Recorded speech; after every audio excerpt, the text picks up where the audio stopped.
everyone, Joshua Hinlin here at Brickworld Chicago 2022, and I've got Brian and Kirk with me, which can only mean one thing. We're about to start the show floor tour here at Brickworld Chicago.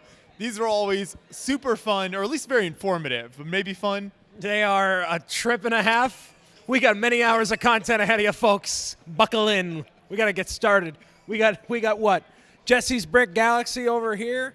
Some Marvel mocks. Actually, Kirk, you're the Marvel guy. Why don't you say a couple things? You know, this stuff looks pretty good. I mean, we got Fantastic Four, Baxter Tower, we got Avengers Tower, Sanctum Sanctorum. There's a lot of stuff to look at here in terms of Marvel content. I like the laser tag. Check that out. Look at it. It's like multiple floors. And there's like different Easter eggs and everything going on. We got like some Invincible over there. Like, it's cool.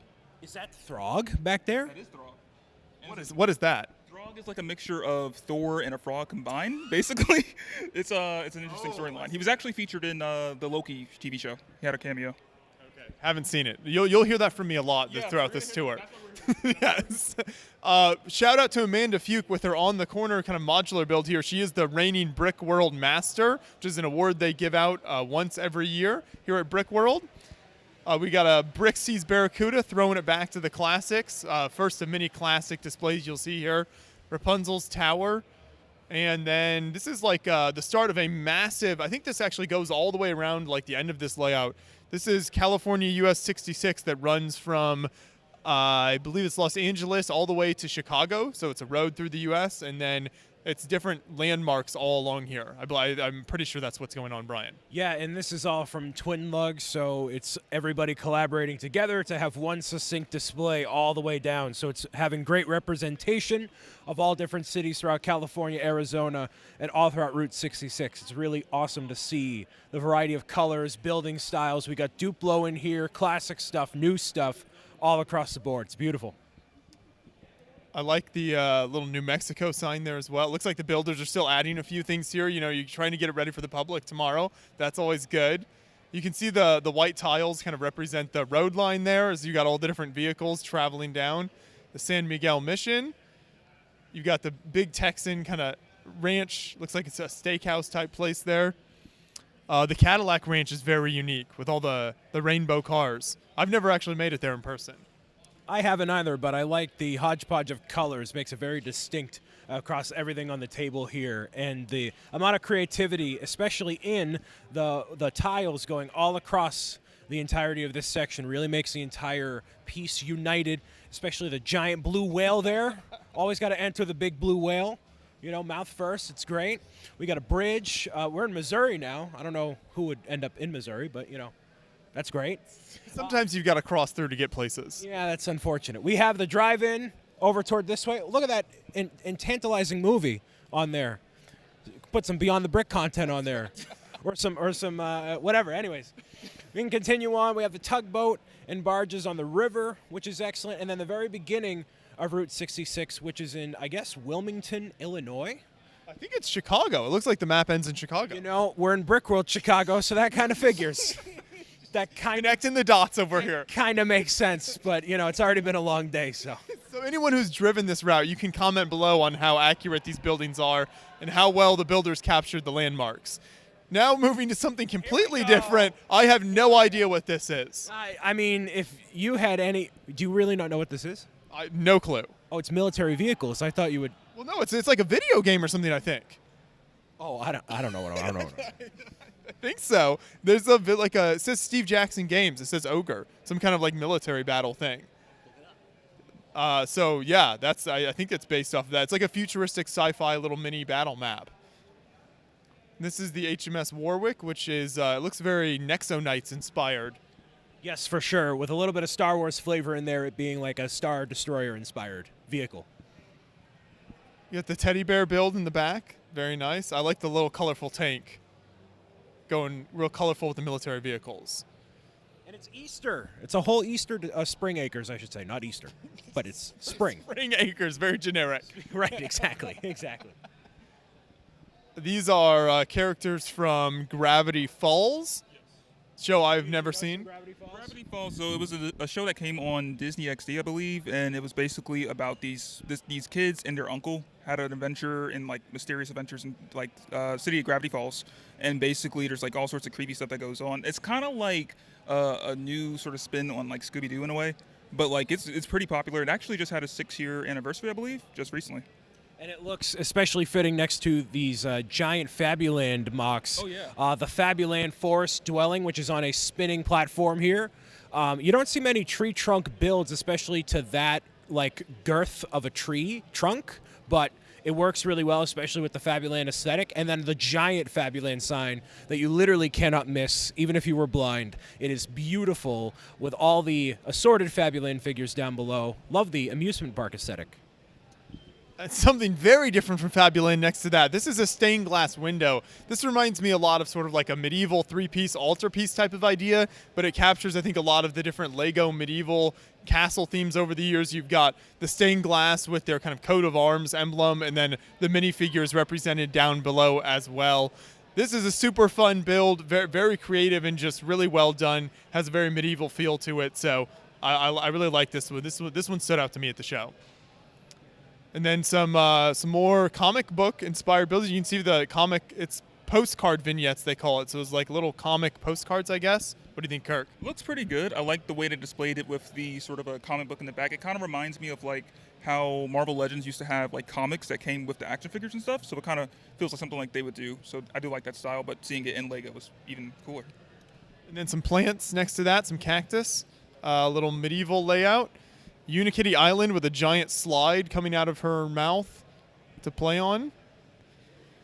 And then a nice little build. There's a builder, Brian here calls this Serene. Brian is the builder, not Brian Saviano.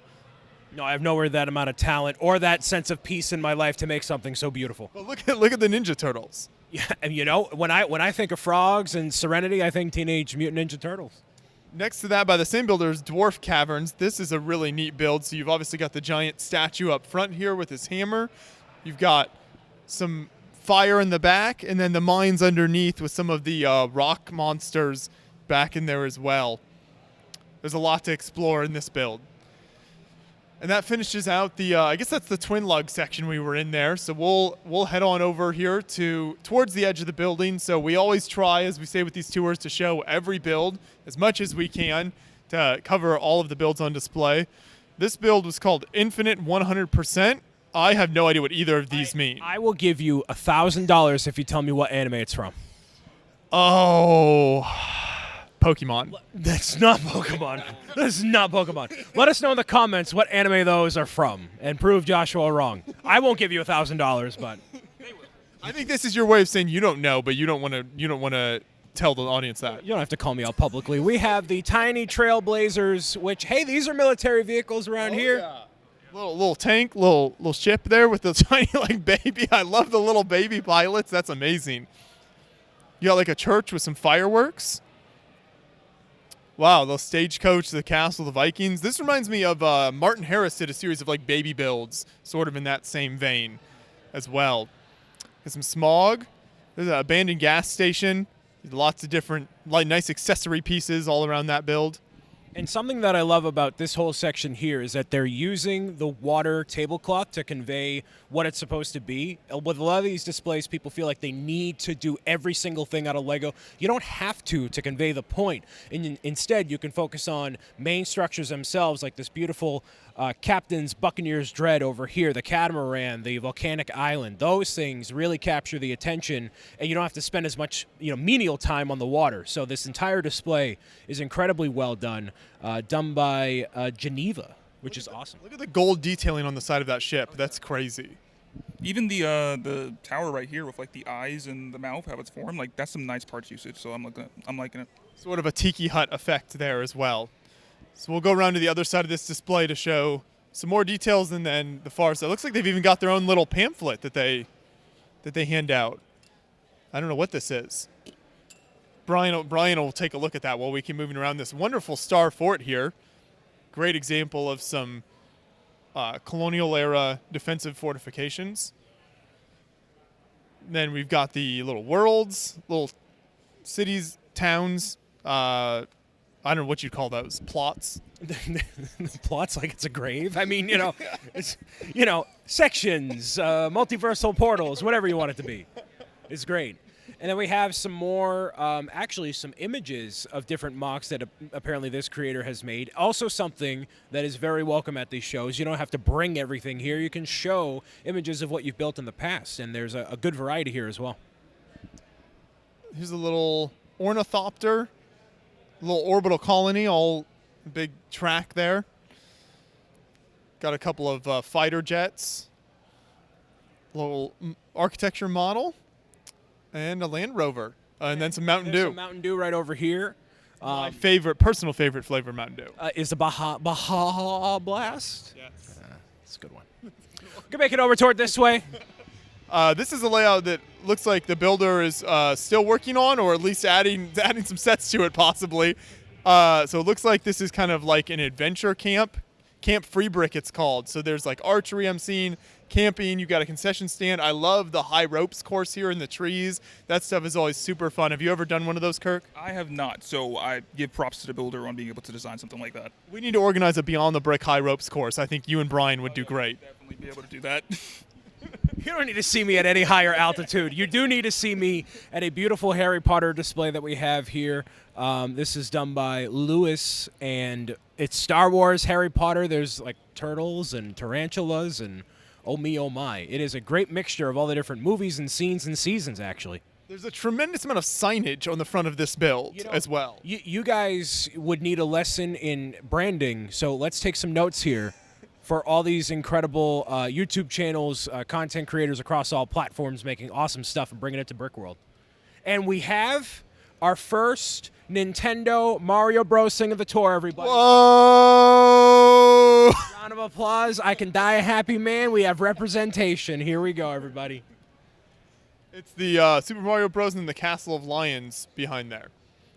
This is some kind of black and white. It says use a camera to see the 3D street art illusion, black and white mosaics.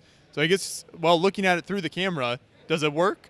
It seems like it does work. Something about the angling and the way that the camera interprets colors. I mean, I can tell what they are, but these look especially good with a camera lens. So you're getting the best area with the video. You got some Star Wars. I don't even know what the rest of these are. Everything is here is Star Wars. You have Grogu right there. You have BB-8. You have Anakin and Padme. You have an Ewok, and then this is actually an AT-AT with some TIE fighters. Oh, now that you say it, I can tell. Yep. Yeah. Oh, I'm looking at it through the camera now. You were right, Brian. It does work. Yeah, it's pretty awesome. Apparently, you have better eyes like me, then you can tell it without you. Okay, way to flex on us, Kirk. So here we go. We've got some more Star Wars. I like the statue in the top there. I don't think this one has a mock card, so I don't know the exact battle or what's happening here, but the statue's head is being blown off. Joshua, I'll give you $2,500 if you could tell me what game that lady is from right there. That lady. Or I'll give you $1,000 if you could pronounce the name, actually. I'm looking around for hints or clues of any kind. I've got nothing. Resident Evil 8. Oh. No, it's not. That's not from Space Invaders. What do you... That's a giant lady. Okay, anyways. We also have The Leftovers, which looks like one of our first post-apocalyptic Mad Max-inspired builds. Looks like the hull of a custom-made ship in the style of Apocalypseburg from the Lego Movie 2. Oh, see, I walked by these builds earlier and thought the figures were connected with this layout, but you're telling me they're not. No, the crow has nothing to do with Resident Evil. Oh, yeah. Okay. But it's a very iconic movie. Good watch. I watched it maybe like a couple of years ago. Really enjoyed it. The action sequences were pretty good. Such an educational experience walking around with you guys. Here's a stonemason, beautiful medieval architecture using those masonry bricks and putting the tiles and plates on the outside to create that rough hewn look. The archer's cabin, a little more rustic, but I like the yellow trees. And then the Fast and the Furious house. So I have never seen any of the Fast and Furious movies. Do you know what the most important part of the franchise is, Joshua? Family. It's family! I mean, I've seen the memes. I've seen the memes. He knew pop culture, kids. It's the little things in life, right, Kirk? Exactly. But it's a nice representation of the Dom's house and like everyone there in the backyard, of course, celebrating family, of course. And then you have like the crew over there on the side filming, the sequences and stuff, which is a nice touch to kind of have that sort of fourth wall breaking of that. Does he live in the same house in all the movies? I believe so. If I remember them correctly, he's at the same house pretty much for every movie in the series, and sometimes they'll kind of revisit it. But most of the time, they're like driving around all over the world doing crazy stunts, so they're never really there until like the end of the movie. Thank you for that. Very insightful. Back to Batu, Star Wars. Oh, this is Galaxy's Edge. This is super cool. I was actually thinking we don't get enough of that represented either in Lego sets or Star Wars games or anything like that. So to get to see it in a miniature version is super cool. All the details and scenes from Disney World and Land. Yes, Galaxy's Edge, fantastic. John and I were there earlier this year. Very, very much enjoyed it. I do question the positioning of this build. It seems like if it flipped the other way, it would be easier to tell what this is as you walk up. Yeah, right. I mean, you can tell the builders that when they come back around. We can all lift it up and. Okay. Yeah. Here's a giant castle tower that's very detailed. I love how the kind of like certain sections of it are set back, like the masonry is kind of falling off. Even the way they raise the window frames is really nice. Just the one lone figure in front there. Over here is a little trench Star Wars scene. And then some micro fighters in front. And then here we've got a number of depictions of famous art scenes. So there's the Nighthawk scene in the back. You've got the house by the railroad. And a little gas station. This is Edward Hopper. It's the artist. Now here is the maybe the best part of the whole convention. It's just the Beyond the Brick brand is radiating through the whole convention center, and not only is it here, but it's also a little. It's a little. You know, we don't do 16:9 here in Brickworld, Chicago. We're doing 4:3 display, kids. Your face is just basking in the glow of the screen. I was half asleep at the beginning of this tour. I'm wide awake. It's ingrained into my retinas. So shout out to everyone who gets to enjoy John's video work and my voice as they stand here by their build. You technically get double the ad views because, you know, you're recording the video with the video. It's great. Wow. It's Beyond the Brick all the way down. Let's go ahead and take a look on this side. We've got some little habitat builds. So this all sorts of individual scenes. I think that's a little Martin Harris there.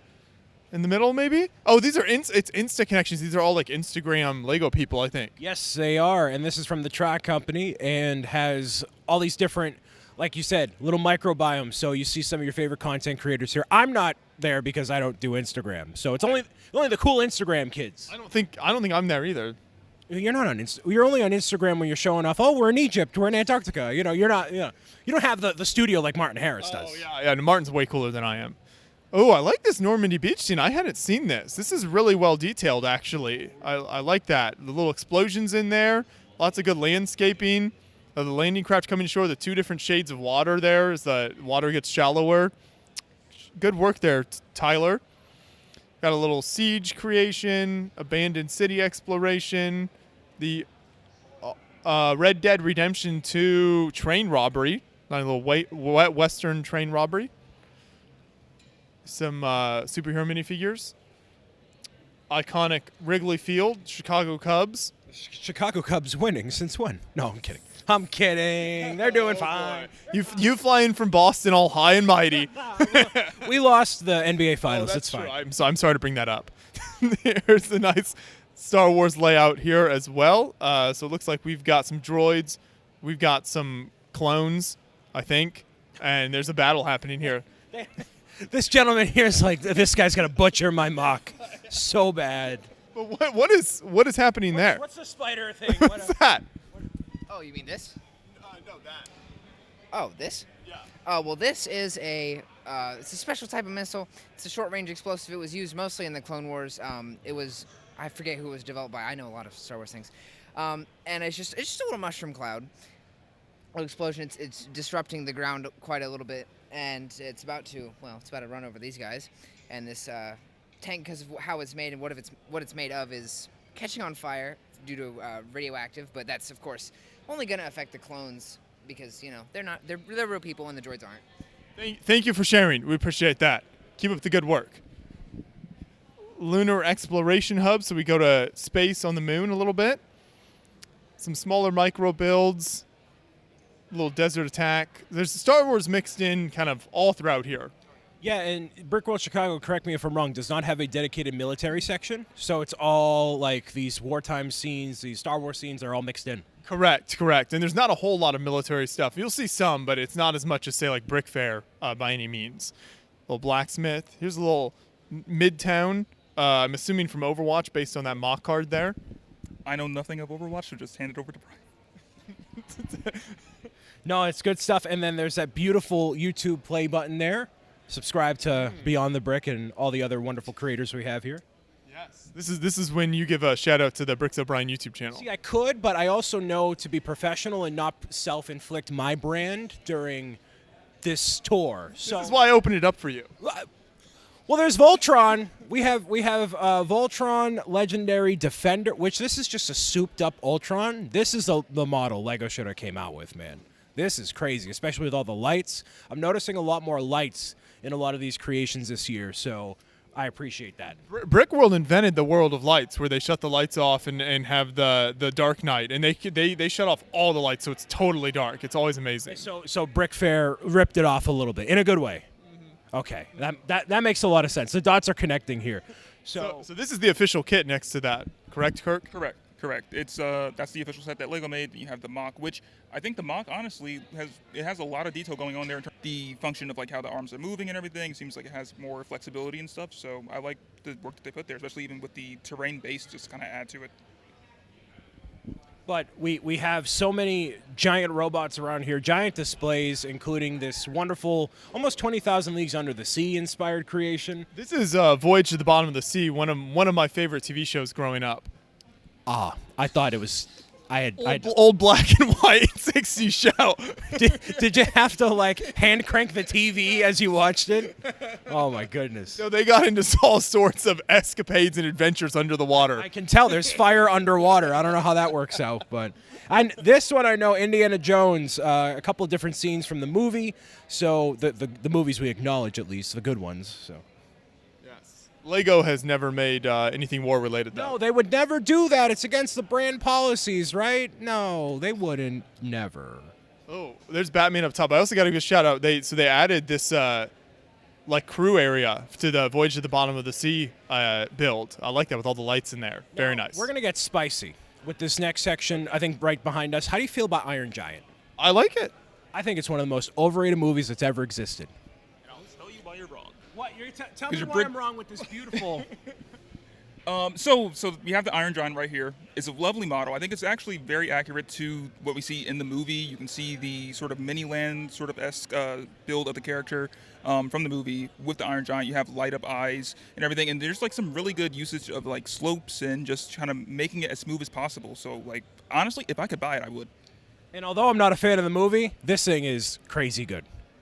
Immaculate in every way, shape, and form. By far the largest robot at Brickworld Chicago. And I even think that the section over on the right demonstrates what the building technique is for the legs. So that's even pretty cool to see. So that's what that little colorful section is there. Very nice.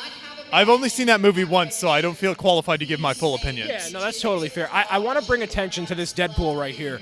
Everybody has walked by this Deadpool mosaic, and it is probably the most well done, smooth, and entirely flat mosaic of the show. There's not multiple layers stacked on top of each other. It's one succinct, flat piece of art that accurately uses even the miscolored pieces as part of the art. So you can still use the parts you think are trash. Like, you can make it work into your display piece as illustrated here. Those miscolored pieces are a very astute observation. I had not even thought about that. But yeah, white bricks, they can discolor, but you can use them just like that. Fantastic point there, Brian. Then you've got a couple of very nice ships over here. The Lake Guardian, and then actually, this is more like I guess it's a ship. It almost looks like an oil rig type of thing, but I think it's working on it's a ship working on the windmills. Yeah, that's pretty interesting. Like I'm getting anxious just thinking about how you transport this specifically. Like, it seems so delicate, but so beautiful at the same time, and the colors just make it pop right over here toward the back section.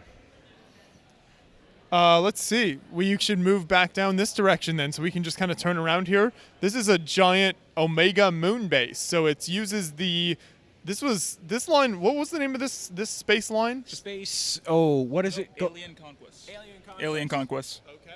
There we go, Alien Conquest. So that was a fairly short-lived theme, I think, but you see it pop up occasionally. Then you've got some Star Wars in there, some Ninjago.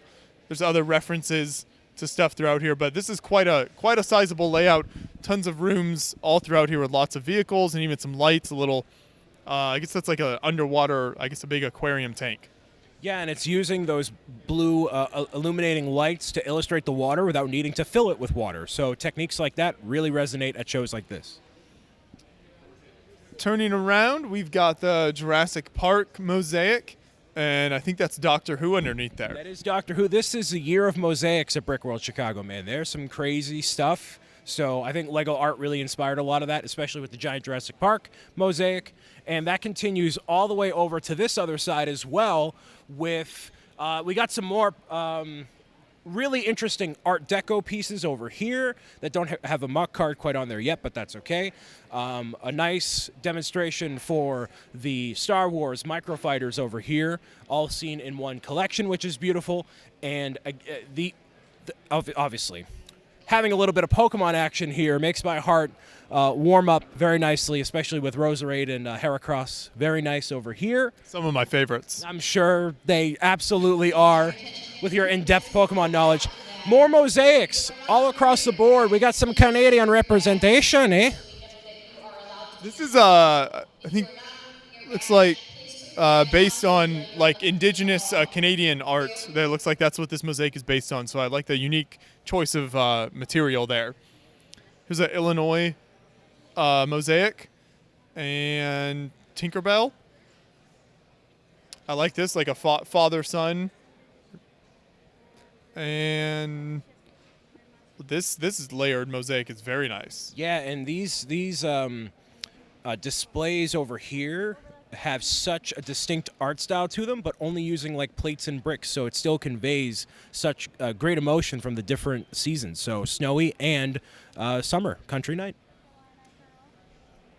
And we've got the Castle Stromberg, so up on the ice there is very nice. Here's a little build paper crafting corner, so it's like doing some paper crafts.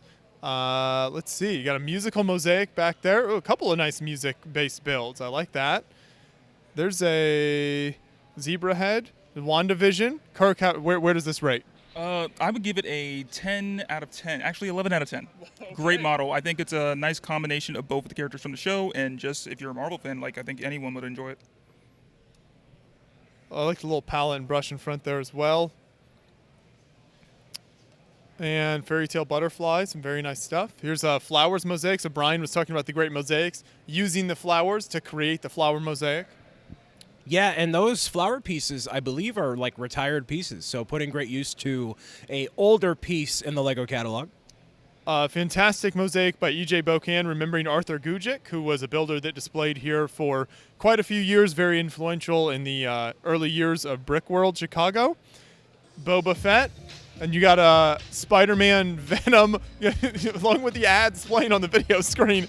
You got a Spider-Man Venom lenticular mosaic here. Depending on which side you look at it, the character changes. What do you think, Kirk? I think it's a nice creative way to kind of combine both characters from the Spider-Man franchise. I especially like it when you get to see the Spider-Man version, because Spider-Man's my favorite Marvel hero, and I think that this sort of captures the look, especially from the Sam Raimi sort of suit, which I love those movies, so I love it. Very nice. We'll go around the corner then. It's another Spider-Man lenticular mosaic. It's Spider-Man and Venom again, but just in a different style. Yeah, so this one is the Iron Spider suit from the MCU, and then we have the Venom, which I believe may be the Tom Hardy one. Okay. Lots of Spider-Man and Venom mosaics. And this looks like done by Mountains and Minifigs. That's the name on the sign out here at least. It's like some sig figs. We've got stuff that's we've got every single level of builds. Very good timing as our video starts behind us here. We cannot tell you how amazing the video screen is. It's great ad placement, baby. It's great. But yeah, these minifigs with 3D printed brick heads, regular minifigs, mosaic, every form. I thought I was great with the branding. These people have it down packed. Gotta take some tips here. Yeah, I know. You got like a lion fierce mosaic. Ooh, I love the under the sea coral builds. Always amazing. Yeah. Always love looking at all the colors and the coral builds. There's a mosaic called I Made This. Get it? I. Uses eye tiles. Very nice. Little PlayStation, N64. Here's a ghost that I think you have to shine the light on, but you can kind of make out the, yeah, you can see it even better on the camera. And we got some album covers right here. So we have Linkin Park. This one, I don't know this one. We have Disturbed. We have Green Day. Then my favorite one that I saw here earlier is the one for Boston's album Boston, which iconic, I guess, sort of to kind of name your album after your own group. But it actually features one of my favorite songs, which is More Than a Feeling. So I love this one a lot. There we go. Thank you for the insight, Kirk.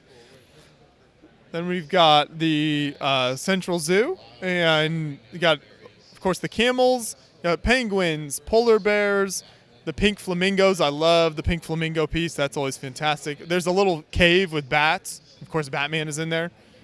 Little micro Ninjago City, a rainbow heart mosaic, a Wonderland Tea Party with lots of great colors and flowers.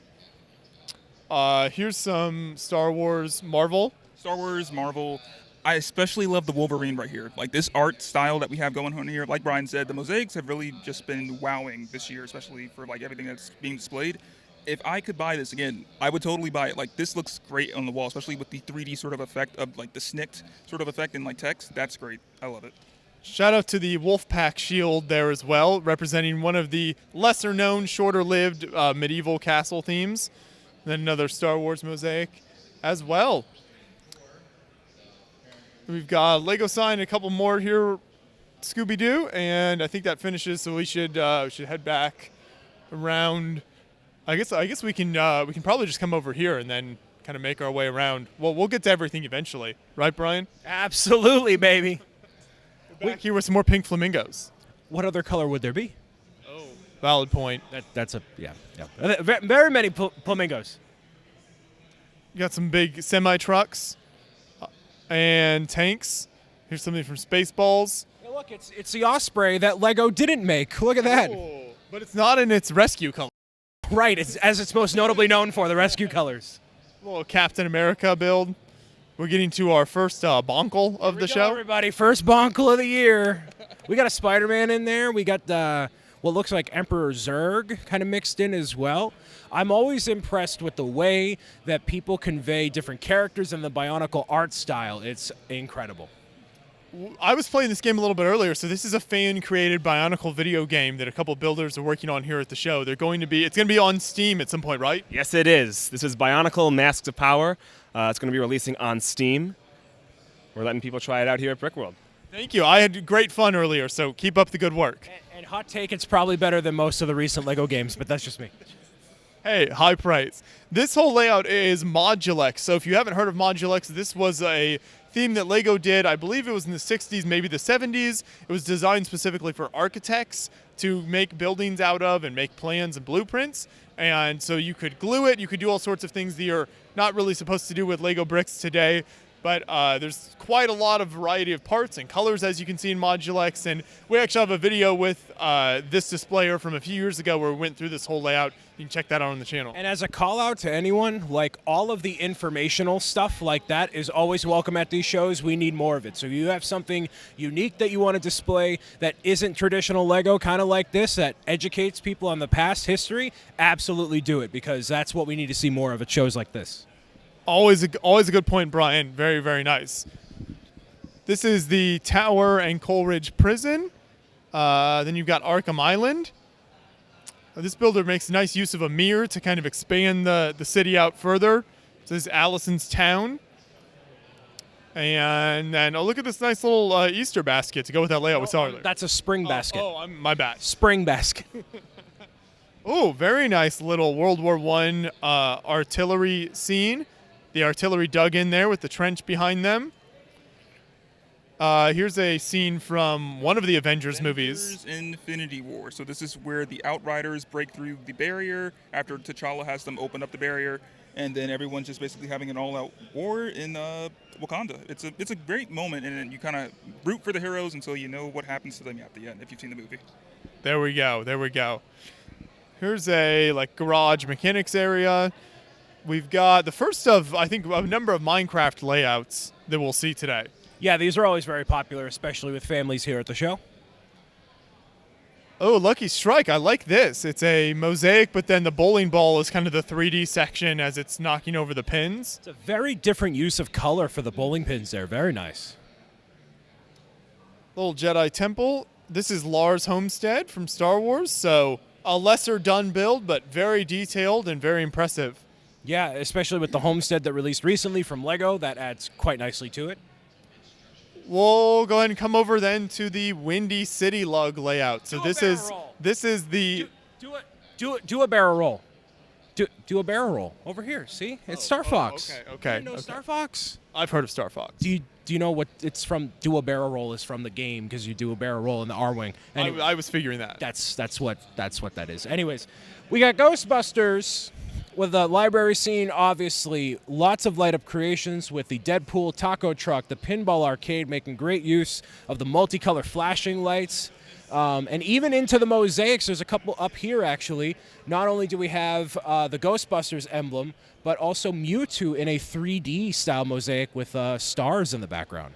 And we don't want to skip over this fantastic Viking ship here. It's a brick-built sail, entirely brick-built, water, base, everything. I love this Viking longship. Hold on, I love this, the Graveyard of Retired Themes. I hope we don't see Super Mario here in the middle. I hope not, but we might. I love the Western robber back there, zombie robbers jumping the fence. That's great. We need to have a classic spaceman that's like clawing his way out of the graveyard and like a knight. It's like trying, but alas. Wow, that's a very fun build there. It's Art of Color. We got a pet store encounter, so you've got lots of different pets in there. Little kitchen vignette. Botanical garden. Like that, always nice to see beautiful flowers. Here's a bunch of kind of book vignettes. Looks like from Harry Potter, all the different scenes from all the different books. So some of them have printed tiles on the binder, so that way you can see it's either from the Deathly Hallows or Prisoner of Azkaban, which is my favorite of the films, and did a great job illustrating the scenes in a very nice, succinct way, so you can have a bunch of them on your shelf if you really wanted to. I do like the color coordination between the different books. That's a great idea there. Absolutely. And more Star Wars. You got a little Clone Wars build. I like the brick-built lettering on that Jedi Fallen Order there. I think that's a game actually you would enjoy. Single-player Star Wars game. Tells a good story, too. I've seen some gameplay. It looks fun. I'll have to check it out. Little Piper J3 Cub, yellow plane on the runway. Attack on Titan Sword. Nice little Ferrari pit crew. A whole bunch of small little scenes. I think are these all movie scenes? That would be a great question for Kirk. No, it wouldn't. I'm actually not sure what's going on here, but it does look nice because I like a lot of vignette type builds, and I'm seeing like a lot of detail, a lot of texture going on here, so it looks pretty detailed. There's definitely some horror ones over here. I think a lot of these are horror. Yeah, we're just not educated. No, okay, so this one, I recognize this. We have Friday the 13th over here. That's from the first movie. We have Halloween. This is when I think this may be the newer movie. I think, yeah, Halloween Kills. So this is the more recent movie. They're coming out with a third one soon, but that looks pretty good. And then I think we have the first Halloween over there. So it's nice to see them like kind of all lined up here. Yes, I think this is like horror throughout the ages, something like that. Serial killers, something along those lines. There's some nice art by Casey McCoy. And then here's some Star Wars speeders. Some of this is like built in the style of old Lego space themes. At least the Blacktron pod racer is there, kind of combining up. Gotta have love for pod racing, no matter how bad Phantom Menace might be. Couple of nice micro kind of space futuristic layouts back there. We'll round the corner. So this is the Chicago Windy City lug. So some local builders. This is Casey McCoy with the fantastic Eastern Monastery by the Sea. This build is absolutely wonderful. I love the landscaping work with the trees and just even the waterfall coming off the back and then the large gray monastery itself. You can see the guys kind of picking the apples up there. There's a guy on the balcony playing the violin. Great work there, Casey. We got some Marvel and 80s love. Kirk, you got to take over this one. Oh, yeah. Okay, so we got a bunch of stuff here. Starting at the top, we have some Back to the Future, one of my favorite Spielberg movies. We have Thor from Infinity War. That's where he arrives in Wakanda. And then over here at the bottom, we have a bunch of Stranger Things stuff, which is great. We see these mini-land sort of looking sculptures of characters from the movie. We have Steve, we have Barb, we have the whole crew in their Scoops Ahoy outfits, and then we even have Brickheads styles versions of the kids from the show. So a lot of detail going on here, a lot of representation of different pop culture sort of enjoyments. And, You know what I could go for right now, Kirk? Some bacon and eggs. Oh yeah. That'd be really convenient right now. Oh, there it is. Some breakfast. Looks appetizing. That's what's gonna get you through the rest of the show here, Brian. You got the catcher in the rye there. I like that. Very nice little build. Some other vignettes up top. There's a boy's brain inside there. A nice little church scene. So really good use of lighting in some of those as well. Again, Casey. This was all Casey McCoy. And then this is all like hamsters. This is the Hamster Brigade headquarters. Wow, very nice. King Crab Battle Mech. Blaster Master Tank. I'll give you another $2,500 if you could tell me what Jumbo Cactar is from. Oh man. I'm offering a lot of money. Minecraft. No, it's Final Fantasy.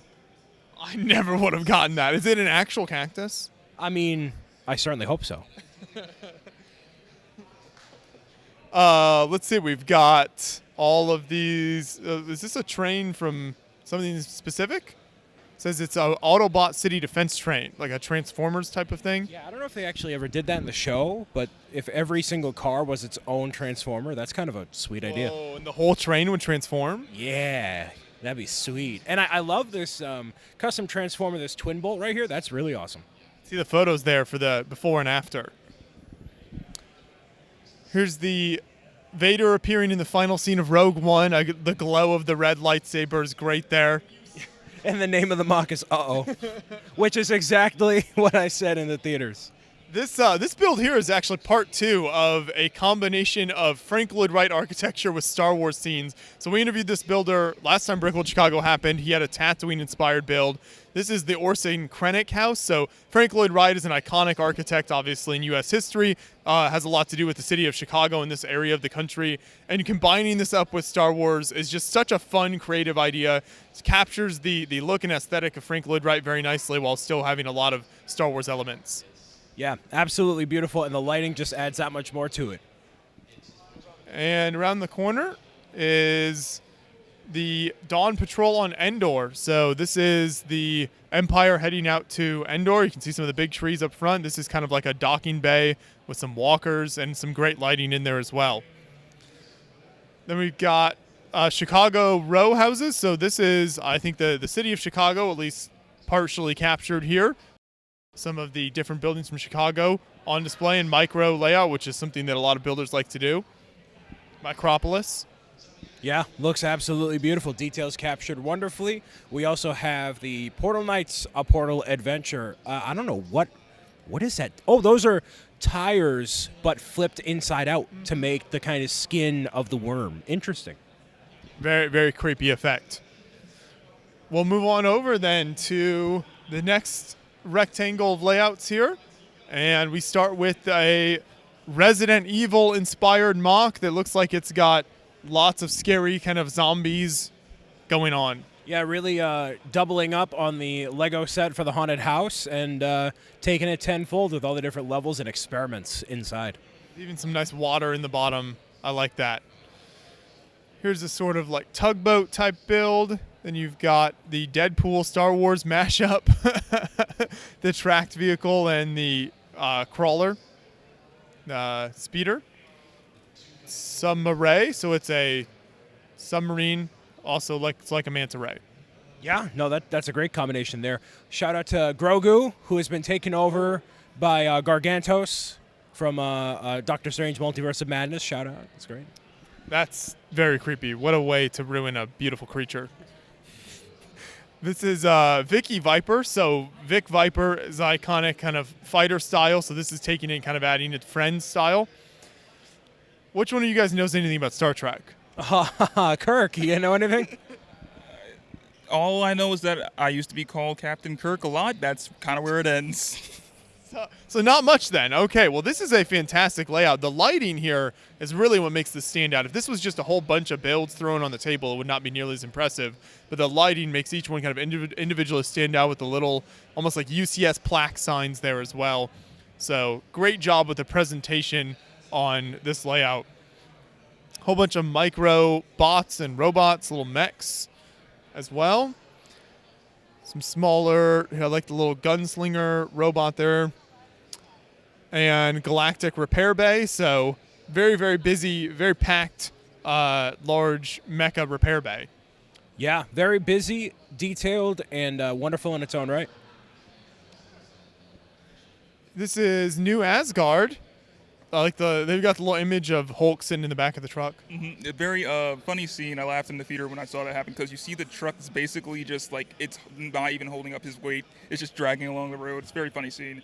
But I mean, we see like a bit of detail, some features of different characters from the movie. We have Cord, we have Meek. So it looks pretty good. Got some shawarma going on in this area. The builders are coming in, still working, so you're all good.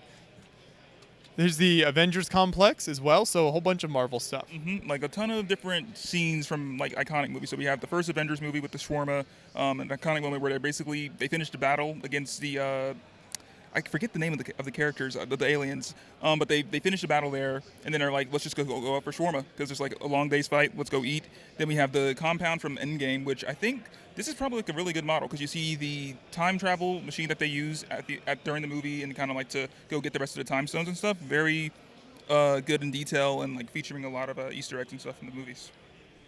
Let's come over here, Brian. You've had a lot of time to study the strategy happening in this very, very dynamic battle going on here. So tell us what's happening. I'm overwhelmingly biased to Penguins because I wore a Penguin suit on the 24-hour stream, charity stream. So I am partial to the Penguins over Porgs. And in the cuteness war, Beyond the Brick shall deem the Penguins as the victors. You can just we can demolish the other half of the mock at the end of the show. It's the Penguins who win, by far. The trebuchets worked. You want to showcase a little bit? Oh, my God. Whoa, you weren't lying. That's some serious, whoa. Oh, no. That shot the wrong direction, but hey, the thought was there. I love it. Fantastic work. What a great idea. I like your choice, Brian. I think you're right. The way to really see deep into the situation there. Absolutely. Bring it over to some Overwatch builds, which seem to be from the first game. Well, the second game's not out yet, so obviously they wouldn't be.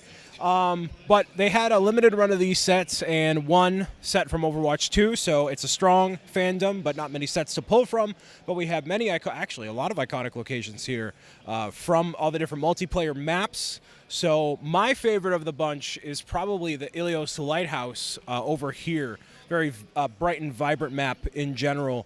Anything pertaining to gaming, I'm partial to, as y'all know. I love this. It's got a very nice kind of Greek island vibe to it with the colors and the lighthouse there. Very, very nice. Then you've got Mars terraforming colony over here. I like the big plastic domes. Speaking of penguins. Yeah, Wheezy from Toy Story. That's pretty cool. Love to see some more Toy Story stuff. I don't think we see enough of mocks like that here at Brickworld or really any convention. Shout out to Letterkenny, the iconic Canadian TV show there. And then we've got a bunch of construction vehicles, some Star Wars stuff up top. This is just a mixture of everything. This classic yellow fort that can roll on tracks is fantastic. All sorts of great stuff there. Here we've got some little filler builds, Star Wars stuff, and then more. This is the brick space, as the letters spell out. So you've got all sorts of space history represented in these builds. And I love that they really captured the iconic cinematic scene of the moon landing. They managed to make that into, instead of it being in its obviously original studio setting, we have it as if it were actually, taking place on the moon, because we know that it wasn't, This is some builders taking creative liberty with kind of the reality of how things went down, but we allow it. Yeah, just for the sake of imagination. This builder here has a whole bunch of jets and fighter planes and all sorts of fantastic work on display here. You can see a lot of the wings fold up in a lot of cases. I think it's a lot of naval planes. Very nice. Assault on Tatooine. And then the Cormorant. This is a nice little pirate ship. The panels flip out and you've got the cannons firing on the blue coats in the fort over there. We'll move over to Lolug, the Lincoln Omaha user group now as well. So this is starting right off with this Ninjago garden, not the Ninjago City Gardens, but a nice Ninjago garden. No, this has much more foliage and is incredibly more lush than the Ninjago City in any way, shape, and form. We're moving over to what looks like a briefcase that has all sorts of mosaics even within itself, so it makes for easy transport in general. Briefcase RC track in of itself, that's pretty nice. A beautiful, almost classically inspired pickup truck, which you see from a lot of Lego sets. Have you seen The Big Lebowski, Joshua? Where's Andres? He asks this question every time we see him. And the answer is always no. Andres! Andres! Here he comes. I knew he wouldn't be far away. You mentioned the Big Lebowski, and he's always near. Right. See, you got to call the loud German man over. We got to add some spice to this content here, everybody, into the Beyond the Brick tour. Hey, so Andres, so good to see you, my friend. So good to see you. Yeah. I asked Joshua if he had ever seen The Big Lebowski. Have you seen The Big Lebowski? About 20 times. Okay, so you know who's this man right here? Who's? Dude. That's true. That is the dude. That is the dude. And you haven't seen the movie yet. You haven't seen Big Lebowski? This is unbelievable. You know what? I will go away right now. We'll come back when you've seen the movie. The Big Lebowski, the dude. How often? I mean, you've seen the movie like 10 Of course I've seen the movie. 20 times? Of course. 25,000 times. I feel like It's we spent unbelievable. far too long on this. Oh my goodness. This is why we both it's kind of love because we watch the same movies here. You have to right. check out the movie. We're going to run away to New York while you guys do whatever you got to do. And good news from you, I would say 4 more hours to kill here. Have fun! Thanks, man. We have so much more in store, like a 6XL track, a beautifully done, almost Jurassic Park or Jurassic World inspired, beautiful sea creature here. King of the Seas, taking in what I assume is like a piranha or A barracuda. little snack. Yeah, and maybe an actual tooth from the creature. That's really cool. Wow. You got another sort of like dinosaur creature. Then you've got some crab type creatures there as well. Ooh, I like this Ulrich the Firebright. It's got like some fire chains in his ribs there. Look at the Bonkle Carpenter. That, he's just living his best life, man. That's all he is. Lamborghini. This is a walking windmill. Oh, chainsaw tank. Now that is intense. That looks like it's almost motorized and ready to go. We'll have to check back later. This next series of builds is done by a builder named Brian Hurt. Uses a lot of math type concepts to build in Lego, explain different math concepts. I like this chemistry of speed, and it shows the different chemistry required to run vehicles and trains, rocket ships. This build here, we've got to take a moment to appreciate this. John and I were walking the show earlier and walked up to this. This blew my mind. So this is an anamorphic mosaic build. And when you first look at it, it's just this crazy looking black and white mosaic. And you're like, what is this? I have no idea what's going on. Then you look up at what is actually a trash can. It's this rounded mirror that he uses there. And it's Abraham Lincoln perfectly depicted on the side of this metal sphere. And you have no idea how you get from this crazy mosaic to Abraham Lincoln. No, it's beautiful. I wish there was something other than a trash can to represent Abe Lincoln's likeness, but for the sake of what this is trying to pull off, it is stunning, and the amount of thought process that goes into something like this is next level. I have never seen anything like this, and I was just blown away. I think it's a fantastic build. Here we've got some builds by Francis. It's the Bard's Cottage. This is just like a lot of smaller kind of layouts and builds. You got the knight there. Parakeet bird is very nice in the back. Little Star Wars vignette. You got some more Star Wars stuff up here. Shout out to Noah Hennings and his Star Wars builds, which we've had him feature on the channel a number of times. Some lightsabers, some blasters. Here's the Spaceballs build from Nick Jensen. He always captures those details very nicely. We've got a big Venator class Star Destroyer. Love seeing the big Star Wars ships. Yeah, absolutely. And these are not official Lego kits. They are custom models that are used with either instructions from somebody else or entirely from scratch. So they are super impressive. Nice little chess set as well. This is one of my favorite layouts here. So the name of it is Abastonia, but I think it combines up basically the idea of like medieval Saint-Michel, Saint-Michel, the kind of French castle island village, with Star Wars, maybe some like steampunk vibe in there, but you get all these different wall sections as well. I think there's so much detail to take in here. Very unique twist on this theme and some of these different themes. Yeah, not quite post-apocalyptic, but incredibly detailed in its own right, even down to the different villagers that are here. And the use of the tubing to illustrate either power or resources is an excellent touch going into the buildings. A whole bunch of very nice spacecraft here. I like the green glider, really stands out with those nice colors. Cyberpunk 2077 build. You've got a few more. This is the Porsche spaceship here. Very sleek.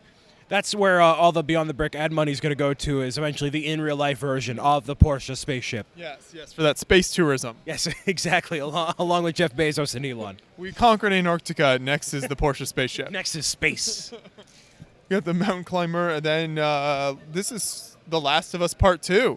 So I have not played this, but this is a great looking build. Do you ever want to feel sad, Joshua? Probably not. Don't play that game. You'll be very sad. Okay, good to know. Good to know. Hey, shout out to the builder though, Daniel. Fantastic build. There's kind of a landscape. Some nice brick built characters. Some of the best builds on display, not only at Brickworld, but in the country at any show this year, are sitting before us. I can't quite resonate with how I feel when I see Shirtless Woody, but I know I feel something. I feel something within me that is awakened, for better or for worse. We've had teases of Shirtless Woody in past Beyond the Brick videos, but now we have the pre-quarantine Woody on the right and the post-quarantine Woody on the left. Quite a change there in him. So it's great to see kind of how his character is evolving. I am a post-Woody quarantine resonator, especially with the chubby jowl. You know, if I have too many buffalo chicken pizzas, my jowl gets a little, puffy. We've all been there. Yeah, I'm still there. But the lobster dinner in front of it looks fantastic. Very Batman movie. I'm not a shellfish guy, but it does look nice. Oh, not a shellfish guy. That's a shame. It's fantastic. I like this castle, kind of front castle wall tower section. The moat around it. You've got looks like maybe some guys sneaking in there. This is very nice. Dark Knight Rises. You've got the UCS Bane tumbler and then this whole big fight scene from the Dark Knight Rises. Which actually, the city that they used in the movies to represent Gotham was Chicago. So that makes sense that this mock is here. There we go. This is the City of Arts and Sciences in Valencia, Spain. So very unique architecture here, and the use of lighting really makes this build stand out as well. You've got this bridge with the cars going over it, large building with lots of glass. Really unique. I've never been to Valencia, but this looks like a cool place to visit. No, and this is something unique to Brickworld Chicago. We can't really illustrate it here on video much for you when it does happen, but when all the lights are turned off and you get to see things like the Clutch County Motors, it just really illuminates. All the lighting here is remarkable, so that's why you have to get down here to check out all the incredible creations from these wonderful folks. There's a wonderful little fortress as well. I like the brick built kind of snot studs not on top water. Really is nice in that scene. The Burlington Box is a building in Lincoln, Nebraska. I think it's a train station, actually, which is why we have these wonderful-looking trains, which definitely the thing that stands out the most here is this incredible-looking train engine, which is all chrome. I don't know if that's actually all real Lego bricks. If that is all real Lego, then my goodness, spent many a years collecting those chrome pieces. Those are not easy to come by. Really, really great work to this builder here. So that finishes out that section. We'll keep coming back here just to make sure we cover the whole back section as well. So this is the virtual Pride Parade here. You got the screen, San Juan streetscape. This is the Gay Falls whole collaboration here. Hello there. You get the love statue. Yeah, every snail is awesome. There's a bunch of minifigures. I think those are like possibly like Are those characters from movies and things? So it looks like some movies, but then also some community members as well. The whole Gay Falls community has such a strong following across all the social medias, especially Instagram. So make sure you check out all their stuff. They do a lot of great work in the community. You've got some nice trophies over here. I love the roof technique on display in these different buildings as well. So the roof technique is something that stands out whenever you're seeing, especially anything more medieval sort of. I like the Black Falcon's little building there. That little Viking hut is very nice.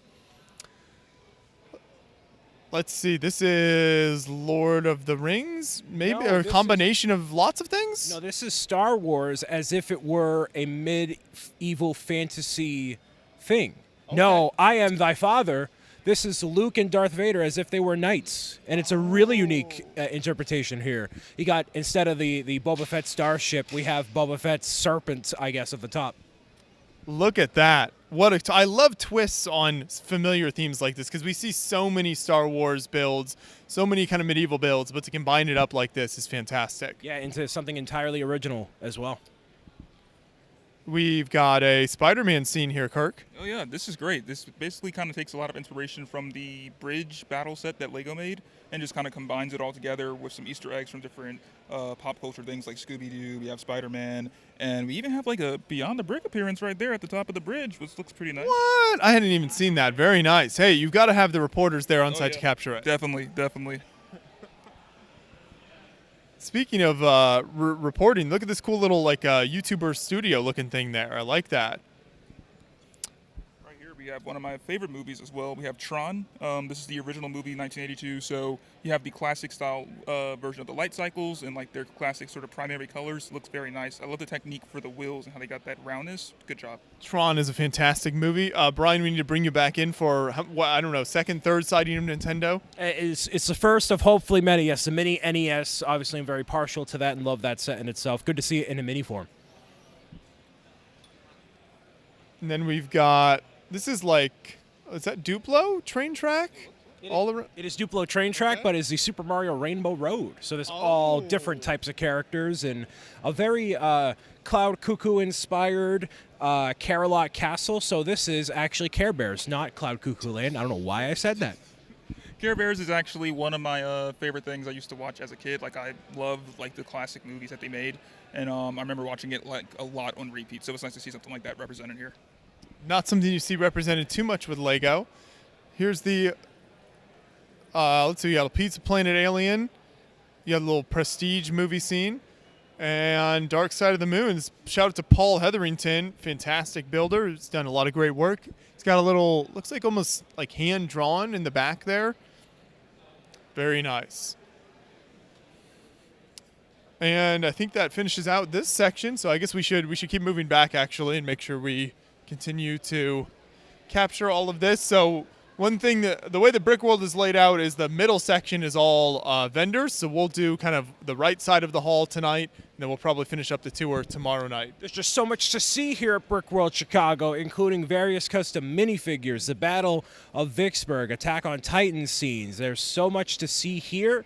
And if you notice on the wall right there, it says Brickworld 2020. They're actually giving out the bricks they didn't 2 years ago to people that show up here. So if you were at Brickworld, you would have had one too.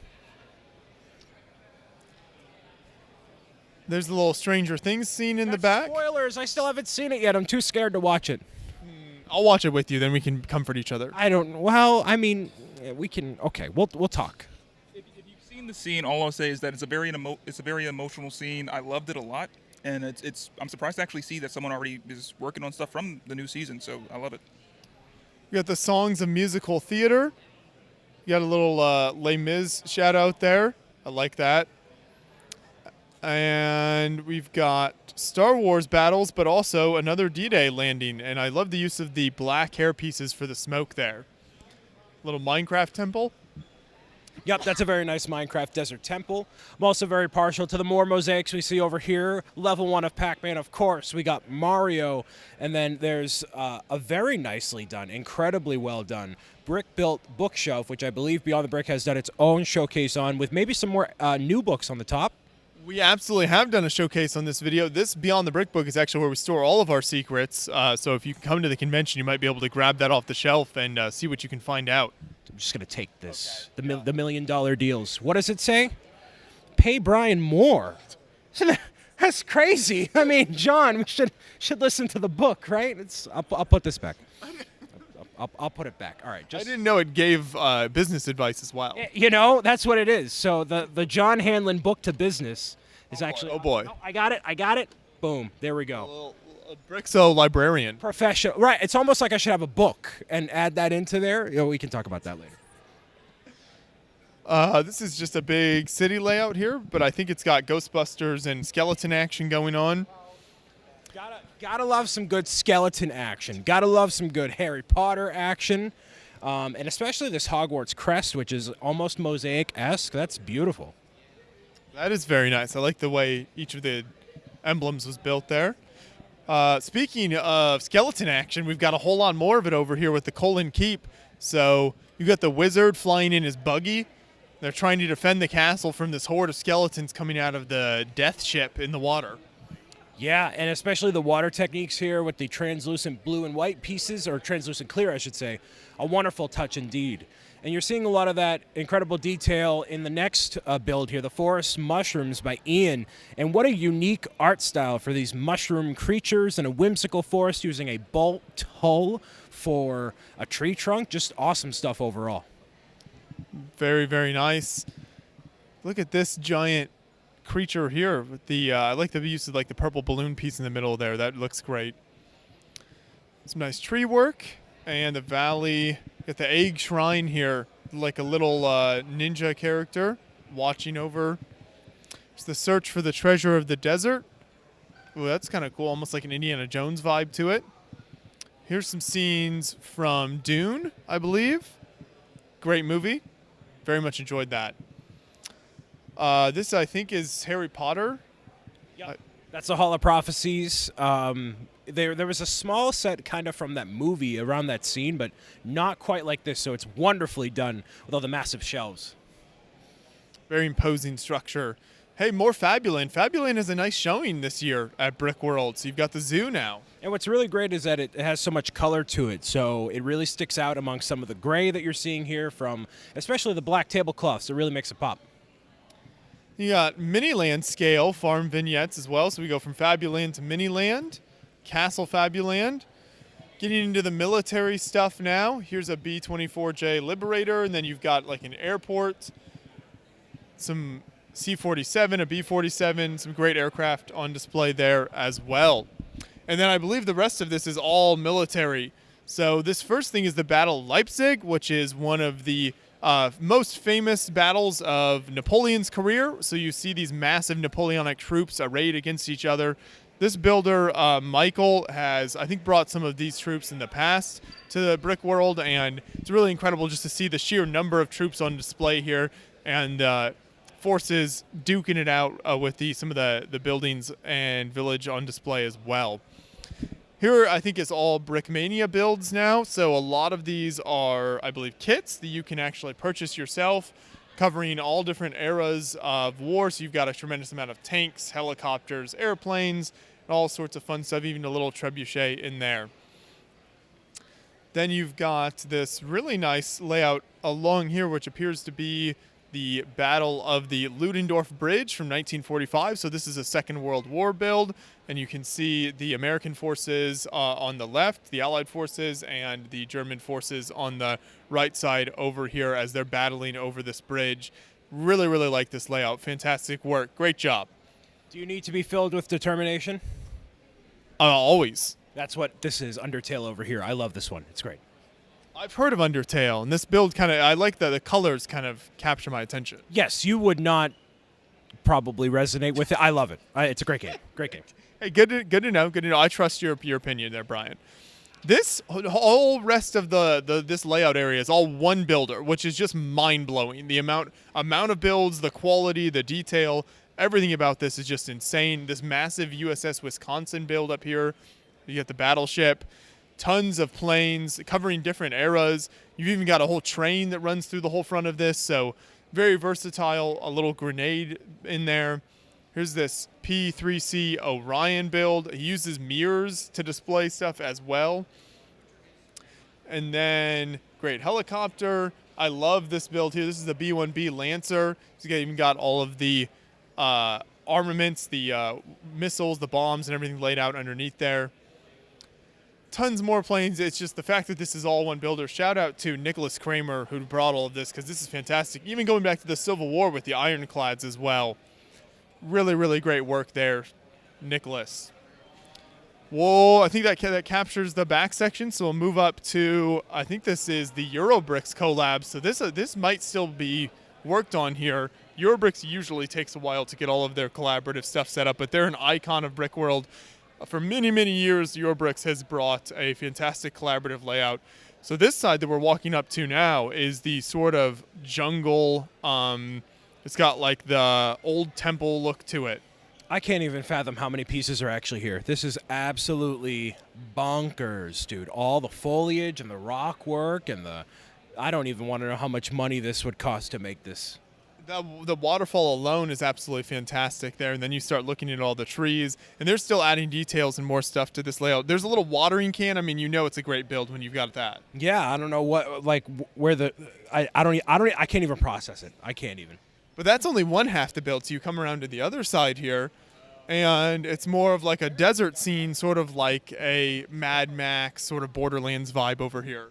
Yeah, and it looks like a couple of crashed ships, people just trying to get by and survive. Little lighting details on the underneath, so it's not just one giant flat surface. You're seeing the different layers of rock and sand all throughout it, and that's where the detail on this one really shines. We will definitely do a more in-depth video on this whole layout because it is absolutely spectacular.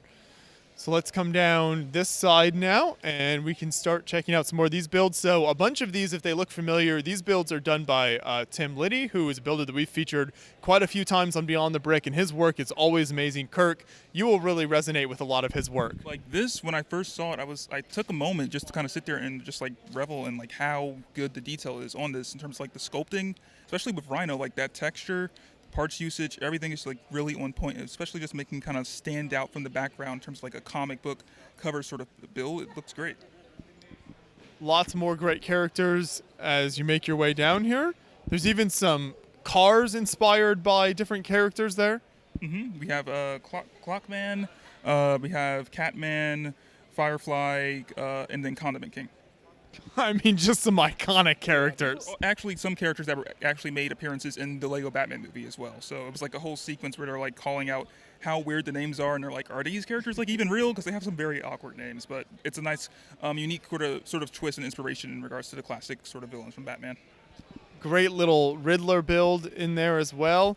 And then this is his Gotham City Police Department, which is just one of my absolute favorite builds here. The level of detail is amazing. I love how he built kind of the outside structure to give the idea of that imposing building while also adding all of the interior desks there. So once again, we have more in-depth videos on quite a few of these builds on the channel if you have not checked them out, because it really is incredible.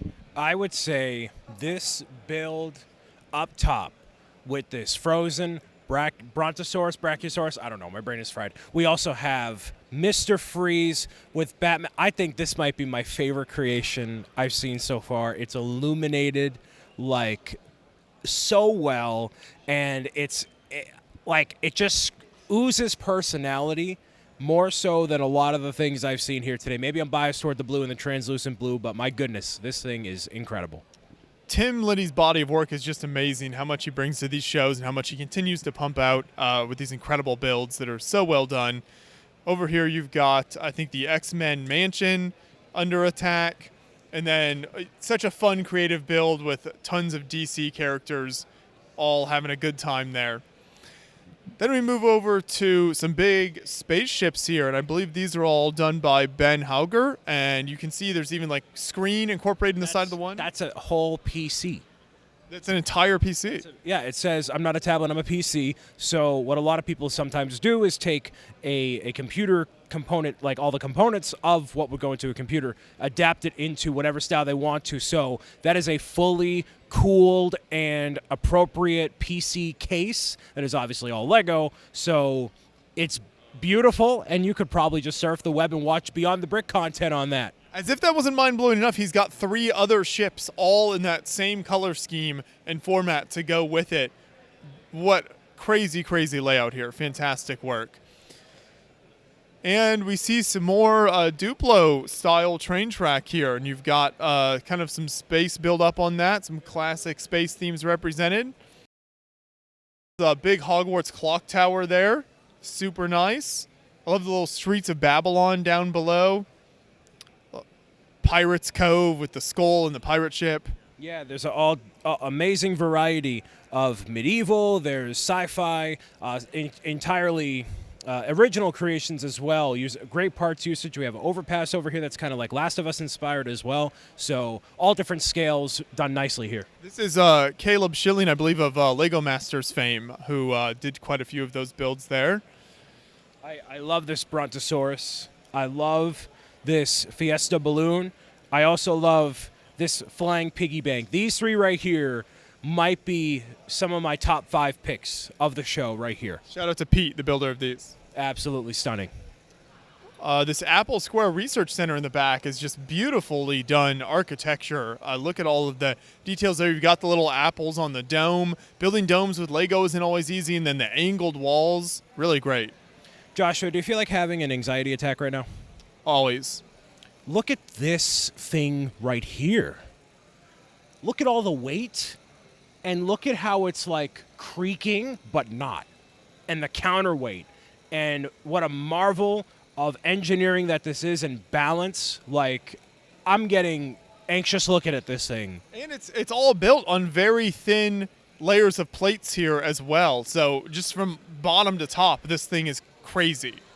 The Galaxy Cliff Lighthouse, also by Pete, so fantastic. And if you want to take a look up there, John, that's not attached to anything. That's literally just a ring that's being held up by all this Technic. So it illustrates the power of Technic and the strength that that one arm has for the entire rest of this brick-built display.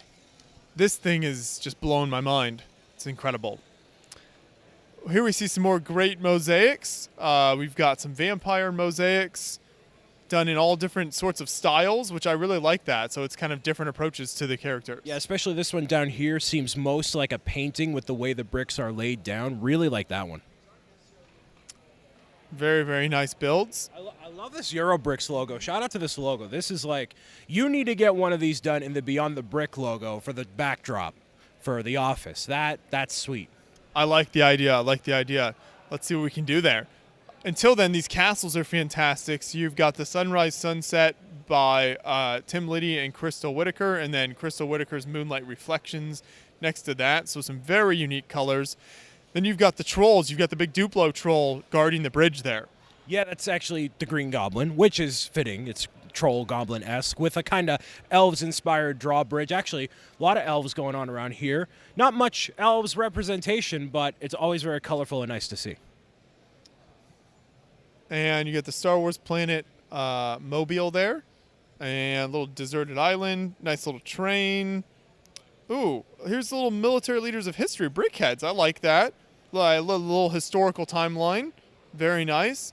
Look at the adorable little Napoleon brickheads. It's fantastic. Elmer's New Ride, some more Fabuland. Always got to represent. And then this is a fantastic gingerbread winter layout. If I had time, patience, money, and energy, this is what I would do.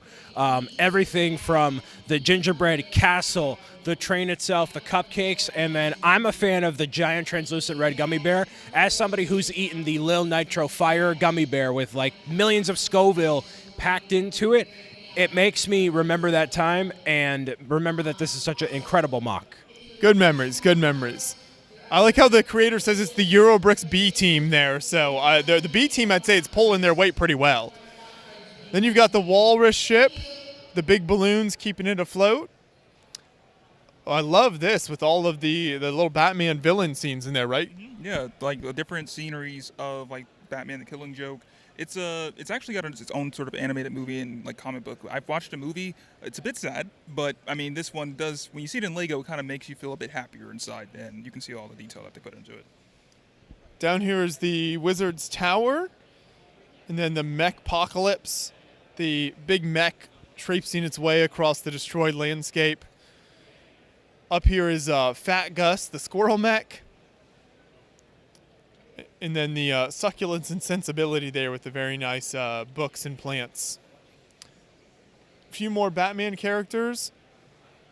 And I think that wraps up this section. So we'll keep moving on down here and see what we have for you next. You can see the vendors on the right. So any big part of any Lego show is the vending, correct? Lots of shopping? Oh, if you don't go to a Lego show unless you buy a couple $100 worth of stuff. At a minimum. We'll start with this castle over, actually a couple of fantastic castles, but the first one here, we actually have an in-depth video on this on the channel as well. This is Spiral Castle by Jeff. So this has a trail in the middle that kind of goes through the whole castle and takes you to the very top. It's got tons of action with all of the battles and archery and everything going on out here as well. Yeah, and all the different horse ranges and archery. Jousting, very nice. Jousting, yes, and then again using the miscolored pieces to the advantage here. So if you can score those miscolored pieces on Bricklink for cheap, you can add it into the mock as nice filler and great detailing work. And we'll go and hop over to this table before we go back over to the next castle. So here's a little Black Viper, the Galaxy Surfer, little mechs here. And we've got then some work in progress here. This looks like it's going to be quite the impressive large build. What are you guys working on? I'm working on a castle, and it's kind of on a rocky island. So the castle will sit on top of this plate right here, and then I'll have a little harbor. This piece down here, I'm going to try to put an elevator on it, like a little medieval lift kind, and that'll be a land bridge over to the main island. Awesome. Looking forward to seeing it finished. Thank you. Here's the Knights of the Ark, which is a wonderful castle layout that has not only kind of the iconic castle walls and towers, but this great church build, kind of the blacksmith-inspired build as well. And then the knights traveling through the city here. I love the little sheep herder in the back. Obviously couldn't afford goats. Well, there's actually one goat right on the wall right there. It's at least $100,000 worth of goats right there. I also love the little addition of the harbor, just a small section, but adds some nice detail and depth to the layout. We've got Vladek's Grand Fortress. So I think this is like an update take on the old Vladek's Fortress from the Knights Kingdom line? It was Knights Kingdom. That's my favorite Knights line, which is the least popular. So I get all the good ones on clearance. I had it growing up too. I didn't think it was bad, fun stuff. I really liked it. I also really liked Titanfall 2. Shout out to Titanfall 2. I've actually played this game. It was super fun, very enjoyable. Love that. And then there's also Chitty Chitty Bang Bang. We have the Incredibles car, the Aston Martin, Lost in Space Chariot, and then the Magic School Bus.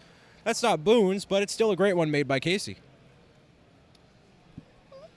We've got a Hulkbuster, a few smaller builds in there, and this is Fort Briggs from FMA Brotherhood. Full Metal Alchemist. Oh, okay. I would not have done that.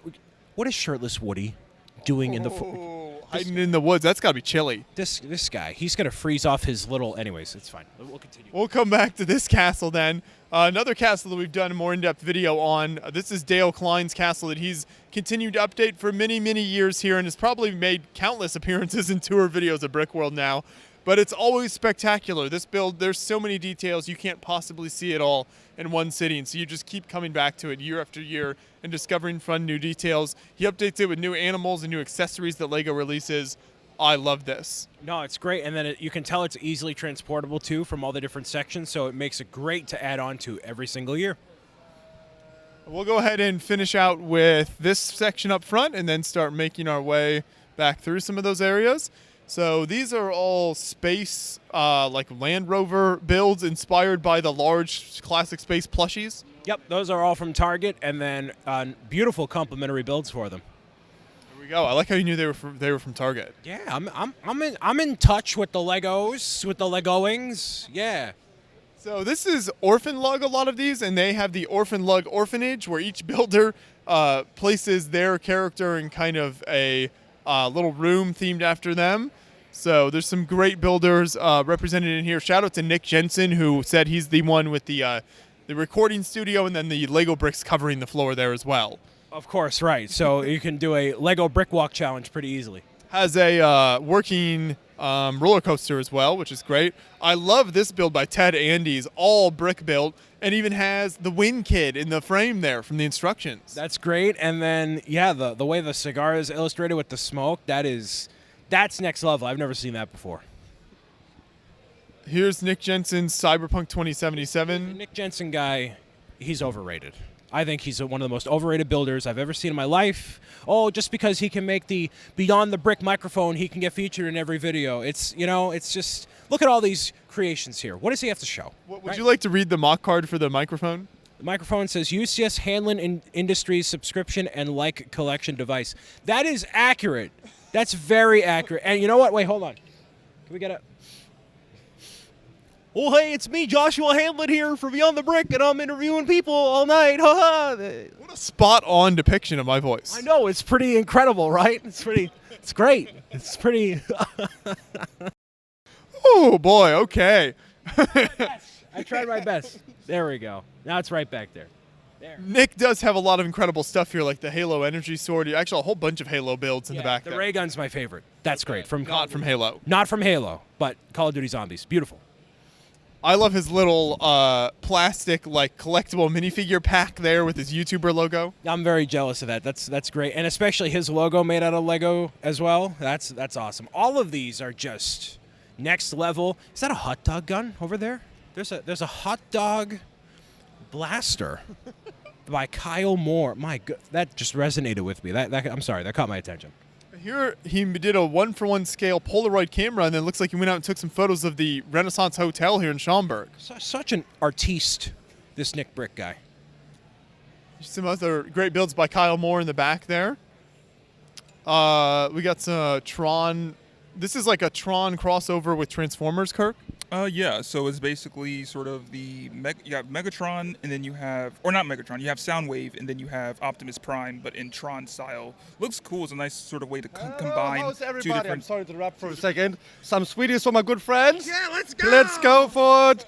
Kirk, I knew you were hungry. Everybody go for it. Kirk, here we go. Joshua, please. Thank you very much. Of course, I knew we kept you around for a reason. Come on for you. All right. Go on. Have fun. Where did you pick these up from? He found him in the hotel lobby. Bye. Why do they taste like medicine? So we have Baby Yoda's Cradle by Simon Liu. This actually, a lot of this whole section is going to end up being by Simon. We have a beautiful houseboat, which is where I wish I was living right now. Where the Sidewalk Ends by Benjamin Bartlett. And then that goes on into a white and orange depiction of all different types of vehicles. We got a train, an entire rocket launch sequence. That's beautiful. And then some art pieces over here, Brick Nerd mini builds. So from the Brick Nerd website, you can get some of these instructions for free, including these really nice action figure inspired Stormtrooper, Iron Man, and Boba Fett. As well as Cloud City. There's a lot of great stuff here, so make sure you check out the site. Right, I want to give a shout out to Brick Nerd. They're one of the mini Lego sites that Beyond the Brick supports on Patreon, so if you have not checked out their work, it's really fantastic, and definitely do your best to support them. They do some great work over there. Hey, look at who else showed up in the cyber streets. This guy is getting into so much sus activities. It's incredible. I love this Kai fighter kind of taking a break on the stairs here. The ninja on top. Monastery Brewery. Those monks know how to do it up nice. Simon Liu. Shout out to Simon. A little rocket ship with the baby build. There's a nice dune ornithopter. Nice little purple house here. And then the little garbage mech. Look at. With Oscar the Grouch, that's awesome. I love this Calvin and Hobbes one over here. Captures the animation style so beautifully in 3D. It's great. Stairway to Heaven back there of the way he stacked like snot building with those like plates and tiles. Wow. Yeah, that's beautiful. And again, the lighting at a lot of these mocks is just next level here. Apparently there's a bad mock right there. I don't know what makes it bad, but it's there, so it must be good. This Froggy McFrogface iconic boat. Rising Wind, the kites. And we'll go around the pillar. to take a look at this nice, very large spaceship and whatever that like Molotov cocktail carrying cat is. I resonate with that cat heavily. I don't know what it's from, but I like it. That's good to know. Get some cube mechs. This is the Palmer Moon Base. And then the world of MC Escher, also by Simon. So it's got the, I think this is like his like sig fig character. Yeah, and all the different sig fig characters all throughout the build makes it really trippy in a good way.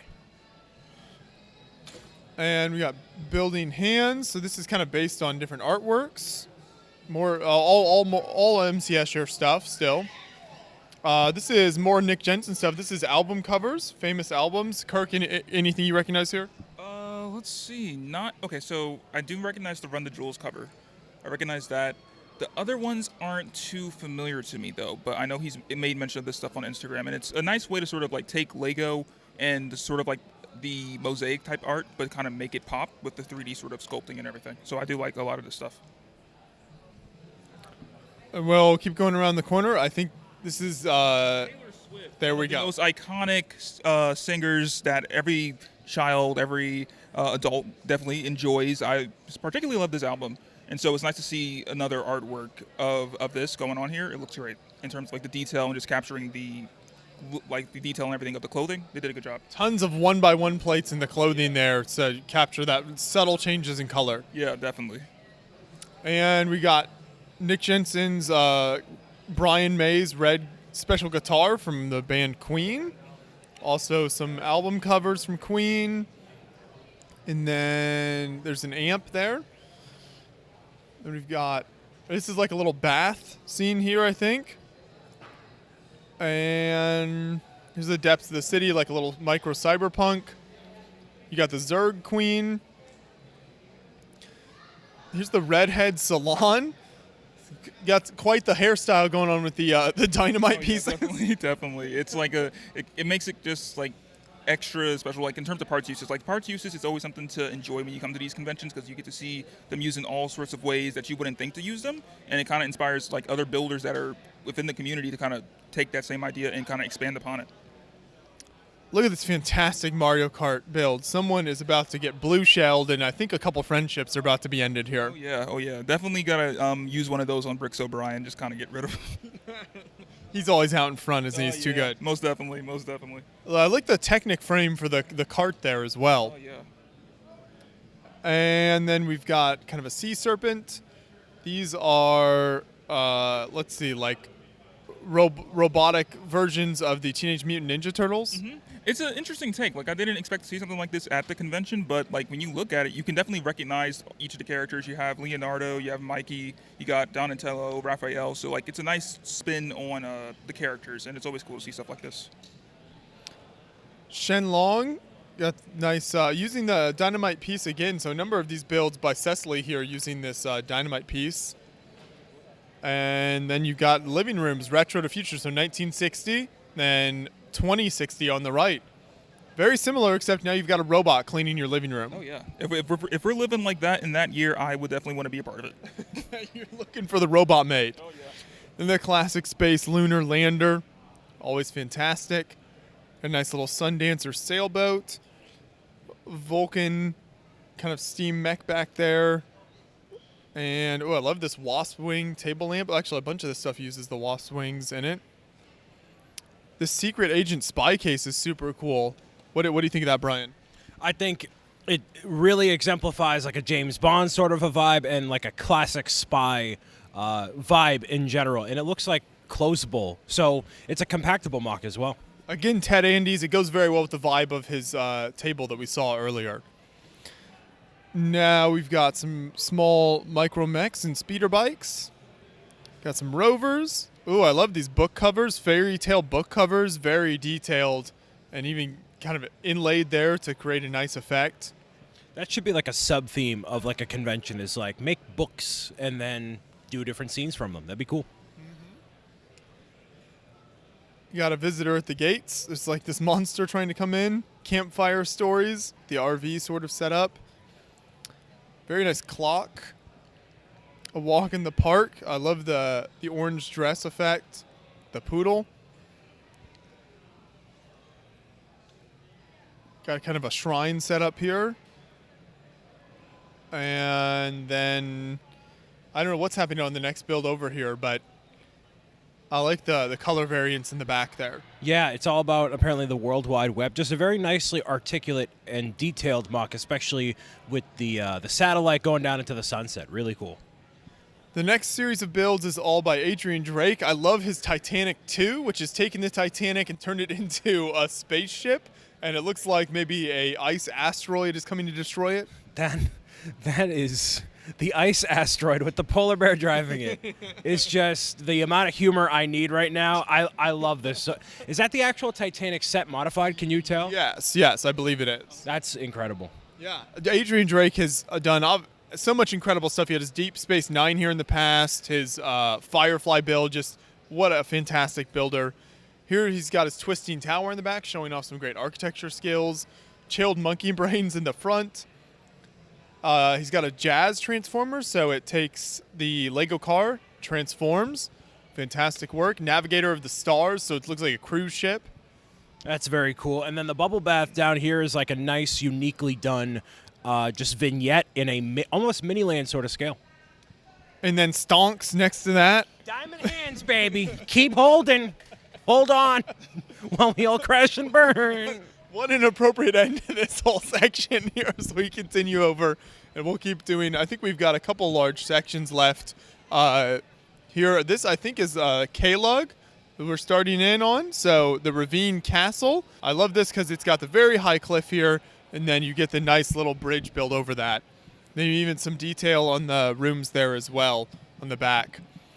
And another nice little medieval build. This one a little more rickety with the wood sections there, maybe not quite as strong. Yeah, but nice use of the printed wood panel pieces, and especially a lot of Technic for like the wheat that's over here, and the 2D effect for the smoke billowing from the hut. This is a battle happening here, and I'm not sure if it's going to end well for the defenders.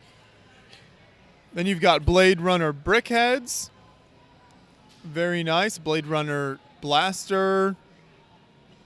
And then a whole series of Star Wars builds. So this is the Lars Homestead. And then the Cantina. Ooh, lights. Movement. Oh, everything happening. Yeah, I haven't seen a lot of movement right now. I mean, we are filming this pretty late at night on Saturday, or Friday. I can't even tell the days. Friday. But this is a really nice Cantina with movement, especially from the band. Very nice lighting as well in Jabba's palace. And then Boba's helmet next to that as well. Oh, and I love these spaceships that we've got here. This is the Fabricator class Voyager. It's got those little rooms kind of hollowed out inside there. Yeah, and especially the whole entire shaping of it. It looks like a sword in of itself. I love this TS1 from Overwatch 2 with the white and blue accents, very smoothly done, and looks fantastic. We have the Vondar Station Asteroid Mining Colony, which makes great use of the roller coaster tracks all the way through. I also want to give a shout out just to the presentation of this K-Lug section here as well, because they have these black backdrops up, which makes it much easier to appreciate the builds and really take in everything that's on display. Yeah, absolutely, including this Chum Dinger paddle steamer tugboat, which is fully working as well. I love the black stand that it's actually on too. Next to that is a planetary recon vehicle and the vertical farming facility. And then we've got some Frank Lloyd Wright inspired builds. So Frank Lloyd Wright represented well at this show every year. This is the Wren House. We got the Robbie House, which is right here in Chicago, very close by. Schwartz House, very, very nice. And then up front here is a really unique layout. I was looking at this earlier. It's very nice. This is Star Wars inspired kind of like bunker scenes and like almost like a trench run type of layout, but there's all sorts of like Star Wars and general pop culture stuff here. I love the 3D printed mini kit there. Yeah, all the stormtroopers bowing to it. That's fantastic. That makes my heart happy, especially the mini scale merry-go-round over here. Minions snuck their way into here, including an X-Wing crashed on through. The dance floor. Oh, I absolutely got to get down. Check out this target practice here. They're like taking the guys out on stretchers. No one's hitting the target. That's incredible. I love that this is actually playing the music video for the songs that are playing. It's awesome. And you got a pizza party. What a fantastic, very creative layout. Love it. We're moving over to large town layout, kind of on the bottom layer, and then you've got camping on the top left, and then almost like a medieval, I guess, Renaissance fair on the top right, you might say. Yeah, somebody bought like 5 copies of the Blacksmith Shop 301 Castle and had a field day. That's a very nice use of it. I hope we get some more Lego Castle stuff. If only it were inspired by like the history of Lego, it'd be like a really nice set to come out right about. I feel like there'd be a way for a lot of builders to play off of that. That'd be really cool. Hopefully they make an announcement soon. And then you've got the harbor section here, so pirate ships, crazy cyberpunk looking ships, and then more traditional buildings in the past, something completely destroyed. Yeah, that's actually a Monkey Kid set right in the middle. Oh, there you go. And then, yeah, the hospital needs a little bit of work, but, you know, that's all right. Oh, I like this park. You've got the pond in the middle with some fishing, a little mariachi band in the back, right? And carnival games. Yeah, when I think of a park, I think mariachi band right in the middle. And then right next to the Apple Store, of course, we have the Tomb of the Unknown Soldier. That's a fantastic mock right there, nestled in between, well, in Arlington National Cemetery, there's no Apple Store right next to the Tomb of the Unknown Soldiers, but, you know, it sells the point. There's a little Trolley Town police station next door to that. You've got some modulars, the diner, like the toy store here. Oh, look at the little screen there. The display, it's like a little electric screen for the school. Yeah, that's pretty cool. Announcing when school gets out for the summer, pretty cool. There's a variety of, well, there's actually a giant rainbow in the background going across the train station, which is incredibly nice that the train cars actually go into the mock itself. That's really cool. There was things like a tennis course, there's a bus, more police vehicles, ambulances. Very bustling city with a whole train going through it, which is not active right now, but still here. It's not pickleball, but I'll take it. Yeah, you can't take that crown quite yet for the tennis, but yeah.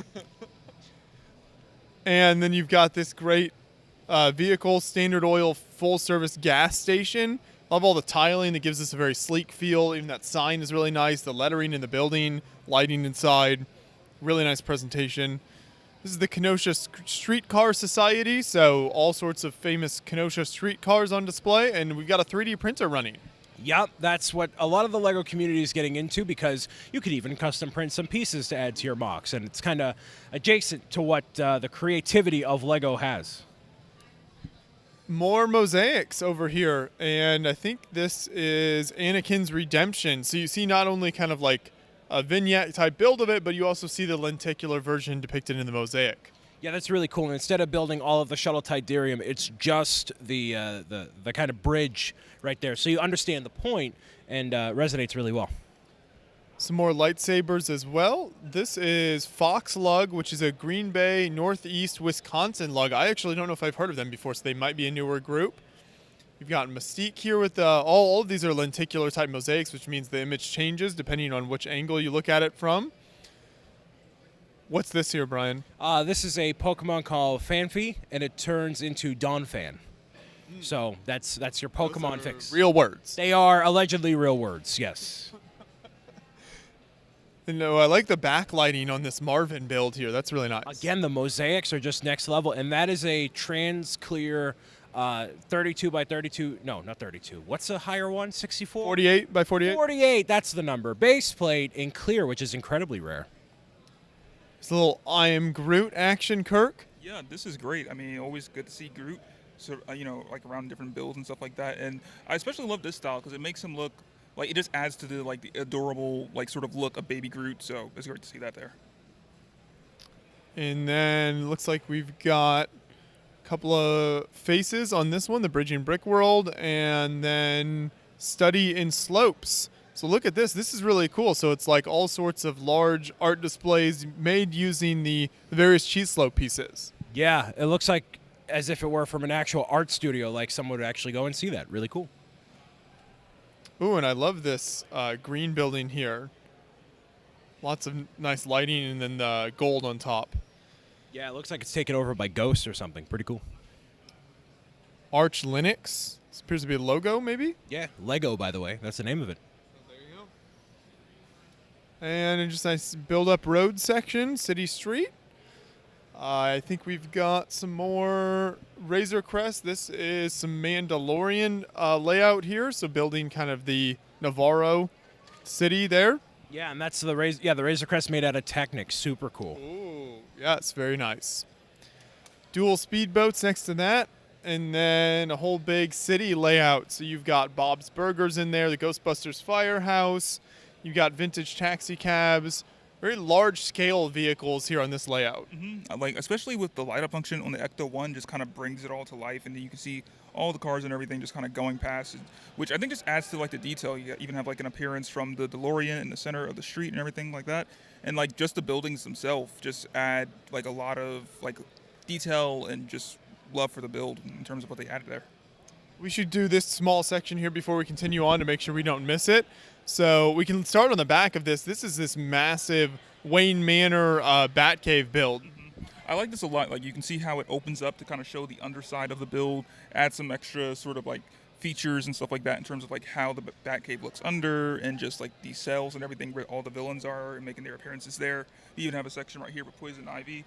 And then as you move around, you can see some more stuff, which this whole section right here is amazing. You can see all the vehicles for Batman, all of his gadgets, all his tools, and then everything that's up at the top of Wayne Manor with all the different rooms. Like, a lot to be seen there and just like to be in awe of. Very, very spectacular layout. We'll definitely have more in-depth video on that as well.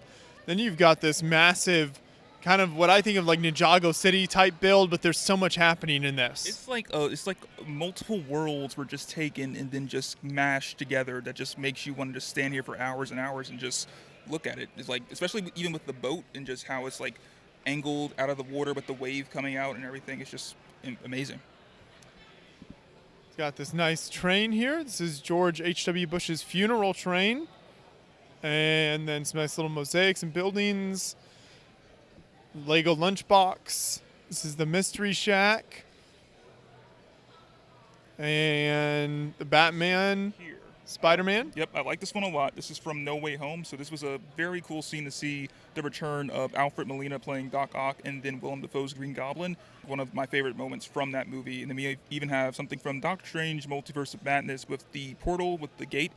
This is actually a somewhat sort of emotional scene that takes place in terms of how that gets opened, but I loved it a lot. And then we'll come back over to this series of builds we were looking at earlier and continue on down the line here. So we'll start with the Midnight Storm Manta Ray. So again, great presentation with some of these builds. You can kind of appreciate some of the brighter neon colors with this. Of course, all of the neon green kind of Blacktron in there. Then the Great Hammerhead, also very kind of Nexo Knights looking inspired as well. Both really great ships here. Yeah, like especially this one a lot. Like this one just kind of stands out, especially in terms of like the width and everything like that, and has a sort of like the manta ray sort of look to it and everything. Like, I think they handled the shaping of that very well. And I love this snowplow. So I actually saw this running earlier, and it was really fantastic. But it's able to push all this snow up, and it actually operates. You've got these vehicles moving all around here. So in this part of the country, you definitely need vehicles like that. So like the little satellite transporter up there as well. And you got this big hauler build with some armaments, weapons on top. Then a large cargo bay. The zombie trailblazer here. So trying to fend off all the zombies. You get the little outpost. Ooh, very colorful Christmas train layout. This one looks very festive. I like this one a lot. Like, it stands out, especially with the train. So it looks like a place like I would want to go and visit someday. Looks great.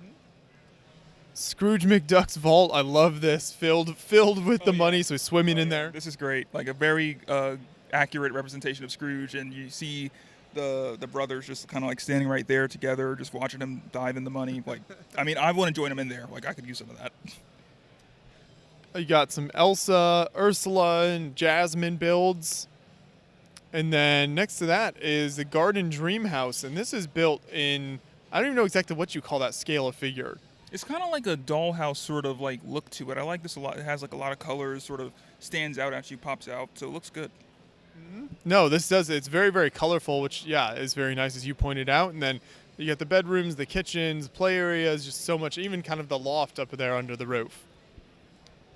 Very great work there. So I think we have finished out this section. So we can just come back around here and start in on this and move across the aisle.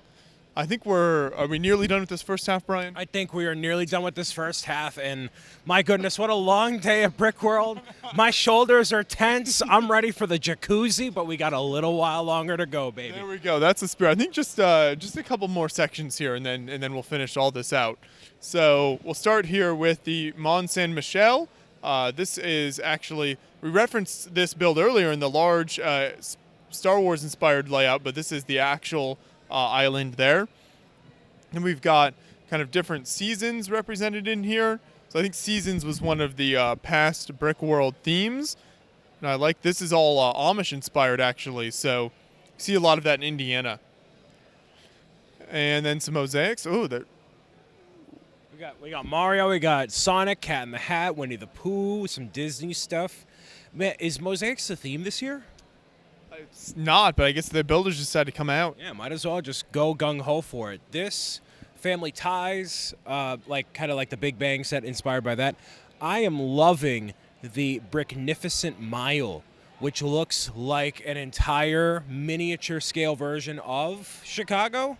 Yes, there you go. My goodness, just the amount of trans-clear tiles that make up the windows is mind-boggling, and the amount of details, wow.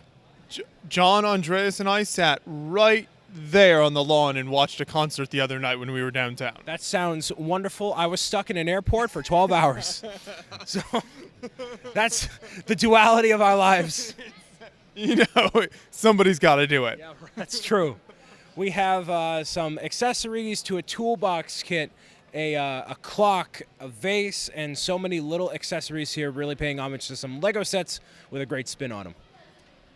Here's the Christmas truck. This is a spin on the farm truck set that I think came out earlier this year. This was a set, Kirk, you were very excited for. Yeah, definitely one of my favorites. Enjoyed it a lot. Definitely was surprised to get the box in the mail. Hey, that's always good. That's what you want with a set. Here's an actual Lego mailbox. You've got mail. And looks like you got some friend stuff back there. Then a whole Duplo zoo layout. So you don't see Duplo layouts of this size it shows very often. This is actually very unique. It's got good to see Duplo kind of make its appearance throughout all the other regular size sort of brick stuff that we have here. So it's always cool to see something kind of new and that kind of stands out at you. And if we keep coming down, we've got a nice bridge scene. And let's see, a waterfall, like a burger shop, kind of an aquarium there. Here's some more Bionicle type characters. I really like these two characters here, very nice. The posability there is really great. Ooh, look at the eyes on that one. Yeah, that's very intimidating. We're entering deep into the Bionicle territory. Lots of posability and great use of parts that Lego hasn't made in I don't know how long, but hey, listen, Bionicle people, they had their chance. Oh no, don't start. It's only Friday. It's only Friday. After Saturday night, we'll come back. But in the meantime, we'll look at plenty more over here with the Green Goblin. There's the Snowpine Lizard. I like this blue guy back here. That's cool. Look at his head. The blue one back here. You could spend an entire hour just taking in all the details of just a Bionicle themselves. And check out the drummer, the punk rock band. Yep, that's fantastic. All the different sizes and scales, too. Love the Demogorgon back there. And the alien made out of Bionicle parts. That is excellent as well. Whoa, this one has a lot of arms. Lots of arms, lots of articulation. We got some brickheads scattered in here, some penguins, some snow things, a Roman centurion helmet, which is beautiful. Look at the Rubik's Cubes. It's all different Rubik's Cubes, and then a Rubin X Cube man there. That's exactly what that is. Here's a massive bed. That's what my bed is like. Exactly. That's how I feel. Just lie down on that at night and you're out. Right, exactly. We have a animatronic Mickey Mouse, Johnny Bravo. Yoda and the Ewoks. That's fantastic, and especially the Jar Jar with the mohawk. That's pretty sweet. What stands out to you, Kirk? Definitely Yoda and the Ewoks. That's a group that I would definitely go and pay thousands of dollars to go see. I mean, that's a great combination going on there. And if we keep moving down, it looks like we've got Mecha Sonic and marginally irradiated Razor Beast. Yeah, only a little bit here. There's also Samus Aran at the top. Shout out to Metroid. And this build, one of these builds down here, this one, actually uses a Lego Nintendo Wii remote as the body of the ship. Wow. And beyond the brick colors, nonetheless. Exactly. And then even more Bionicles down toward this way. A lot of these we've actually seen from Brick Fair, Virginia in previous shows, but always great to see more of it here at Brickworld, Chicago. That samurai dude on the horse is just sweet. Look at the posability there and just the sense of motion. I love that. Yeah, that looks like it could be in a museum easily. This little Wilbur, this dude with the glasses, I think we saw this at Brick Fair, but... That is the thumbnail to the Brick Fair, Virginia video. There's Daisy May. That would be why it looks so familiar. That's from also Animal Crossing as well. We have an entire lineup of Pokemon over here. Whoa. And if my brain wasn't so fried, I would name off all of them, but we have at least Diglett, Meltan, Rotom, Rattata, Kabuto, Snom, and so many more. Bonsly. My favorite one is Meltan of the bunch. Just like Pokemon ASMR, just putting people to sleep, just reading them off. I'm going to put myself to sleep if I keep talking, so we should keep moving. A little bit more here. This is spectacular. So this build here is, I believe, by Alyssa. She has brought some kind of life-size type stuff like this in the past, but you've got this like metal frame bench there with the beautiful done hat, the little purse on there. You even got the bird eating the seed up front, and then this fantastic life-size Lego lamppost. Yeah, and it's like in this entire photo shoot display. So I don't know. It looks like they're kind of doing pictures here. So a nice interactive bit to Brickworld Chicago, especially with that bench. Obviously, do not sit on it, but it looks beautiful in its own right using the roller coaster pieces. You think you could handle Kirk? It can't handle any of us. It couldn't handle one cheek of me. It couldn't handle anything. And let's see here. We can actually cover this train layout right now so that we don't miss it when we come back around. This is the Greater Midwest Lego Train Club, and this is like blown up size of some of the classic train sets here. So you've got the railroad crossing, even the little flower pieces they've done bigger. Yeah, and I always love seeing this sort of thing. Bigger is better, and having this track around here is excellent, and especially this conductor right in the very front, which really looks like something directly out of Lego. Like from the Lego store, I should say. Everything's obviously made out of Lego. We're at Brickworld Chicago. But, you know. Even the goat. Even the goat. That's much more cost-effective than the last goat we saw. Oh, here's the set that inspired it. So it's 5-time Train World, it's called. So it's blown this set up 5 times, and that's what they're doing here. Yeah, that's stunning. I want to see an entire castle at this scale. That would be spectacular. Look at the little hand-cranked cart, the pumper car. Beautiful, beautiful. Oh, I love the flowers at that scale. That's just fantastic. So, nice creative idea, even the little tree there. This is Star Wars Mysteries. So this is something I've not... Is this like based on a show or a comic or deep lore, something I'm not familiar with? Mercenaries Lightside. You know, my Star Wars knowledge doesn't go anywhere near as far as it should, but the vignettes that are on display here are excellent, taking Star Wars further than just the comics or the movies, Disney Plus shows. Good stuff here. There we go. And this is Scoops Ahoy. No, I think this is Stranger Things build, Correct. I believe. Yep, this is from Stranger Things. It's a nice sort of representation of the store that we see in the mall in season 3. So I do like it a lot in terms of like nailing the interior with the checkerboard flooring and everything like that. Looks good. You got a nice Hobbiton house. Oh, here's a whole battle for you, Brian. That's a great one. That is between Blastoise and Charizard. And then you got the humans up in the back there. The trainers setting them out of the balls. Nice. I don't know what all of this is. Here's the general staff headquarters. You've got the Four Seasons Hotel, just some fantastic architecture on display by Zach here. The Marinsky Palace, the Steward Tower, the gold accents is great. There's Blocktopus in the back there, and the post-apocalyptic brick field. Wow, there's lots of action happening here with the deteriorated modular buildings. There's a guy looking out at the moon. I think that's what that is. And here we see, these are idea. Oh, this is Lego Ideas. Is this every set? This seems like every single Lego Idea set ever. Everything from the Treehouse, Voltron, Piano, all the way to the new stuff. What a massively beautiful display. There's only a couple people that I've seen online have every single idea set, and the collection grows stronger every single year. I don't think I've ever seen these displayed all at once like this, so that is very unique, and it really takes you down memory lane. It's been a lot of years since that they've been doing this. It actually correlates pretty nicely with like the history of Beyond the Brick. So we started around the same time they started releasing these. When Kuso switched to ideas, so it's kind of a trip down memory lane over the years of Beyond the Brick as well when I think back on these releases. Shout out to the absolutely incredible Van Gogh set here. One of my all-time favorite sets as I've put that together and now looked at it on display. Really, really spectacular. I think captured the painting so well there. Like this little army men ship. And then I think we saw a version of the haunted house expanded on earlier. Then another Christmas train, like a Polar Express. Hey, there's a big IKEA not far from here. Yeah, IKEA is such a magical place. The meatballs and everything else really make me feel like home. Yeah, real comfort food. Building under construction, or being torn down, not under construction. It looks like they're tearing it down, hauling it away. Looks like, is that the Willis Tower there in the back? Looks very similar to that. Yep, and we have some buildings in the middle, like there's a Target, KFC, Walmart, a couple modulars scattered all throughout here. Nice mix of original Lego things and retail stores we all know. Big Technic vehicles. And I think that finishes this section out. So I think we have one more here. I think that this might be the last on this half of the room. There we go. Let's get it.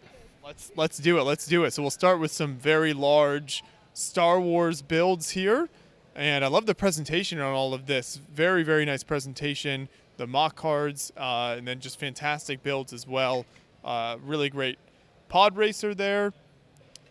Very nice work. You got a TIE fighter. Oh, and here you go. Building bridges, Brickworld 2022. So you've got the big Duplo sign. Very nice. Tells the theme to everyone. Got some Hot Wheels. Let's see. We've got a whole bunch of mechs in the same color scheme. Match very nicely. And then this whole, about half this whole area is actually all mech layout that connects up together, I believe. Yeah, it looks like a lot of Gundam-inspired builds, everything from the ships to the robots themselves, in all different color schemes, like sand green, black, white. Like, there's such a variety here. And I'm not sure, this must be, it's definitely a collaborative build all throughout all these different creations. But it's great that you can bring all these type of mechs together in one unified place and really just take the place by storm, because all the different type of mechs you could do 1,000 different ways, but to see them on one giant base as a collaborative effort, that is what Brickworld Chicago is all about. So you really get to see that exemplified across all the different types of creatures. And there's a giant frog right there. That was a pretty cool one. There's just incredible stuff. Even docking bays full of future creations that are in development, like all across the board. That's what I love about this layout is it's not just the mechs on their own, but it's the docking bays, it's the tiling of the roads and the paths and everything, and so it tells a whole story here. Fantastic work, guys. Very nice. This is like post-apocalyptic Disney, I want to say, so there's like a lot to unpack. So it's modern day Disney. Oh, deep. That's deep. It's very deep. This late at night, can't handle that.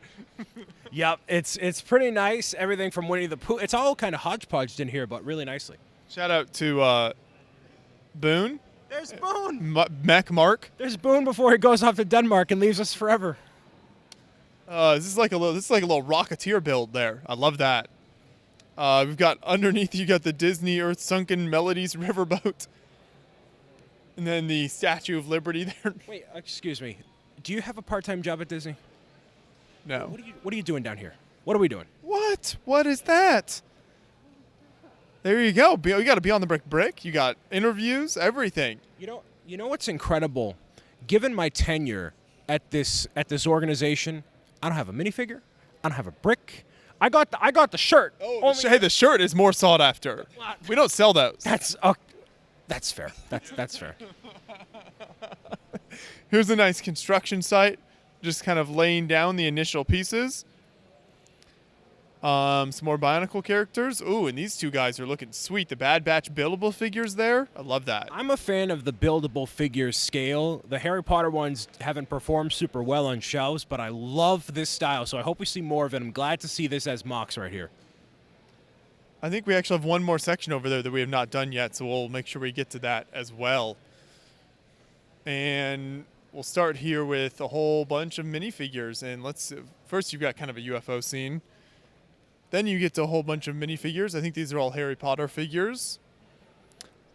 And then you've got Robert Carney. So this is a legendary castle builder here at Brickworld who's been coming for many, many years and has done an incredible array of castles. So this is the same castle throughout the centuries, starting in the late 16th century, going all the way to the present day. It's kind of various depictions of this same castle based over in Scotland. So I think that's a really neat idea and a really neat way to kind of portray history there.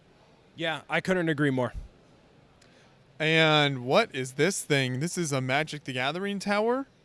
I wish I had any context on it. Unfortunately, I don't, but the way that it's all held up right there, I don't think there's any metal supports, so be very careful about that. I think it's a combination of the three cards there. It's the artwork on the cards kind of all depicted in a build. Yeah, and it's very stable, so yeah, just be careful.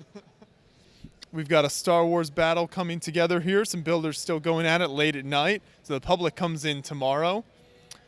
Here, this thing I saw rotating earlier, but I'm not exactly sure how well it works, but it's like a Calvin and Hobbes kind of comic idea that rotates. Yeah, that's pretty cool. And it's a mosaic, so again, mosaic staying strong this year.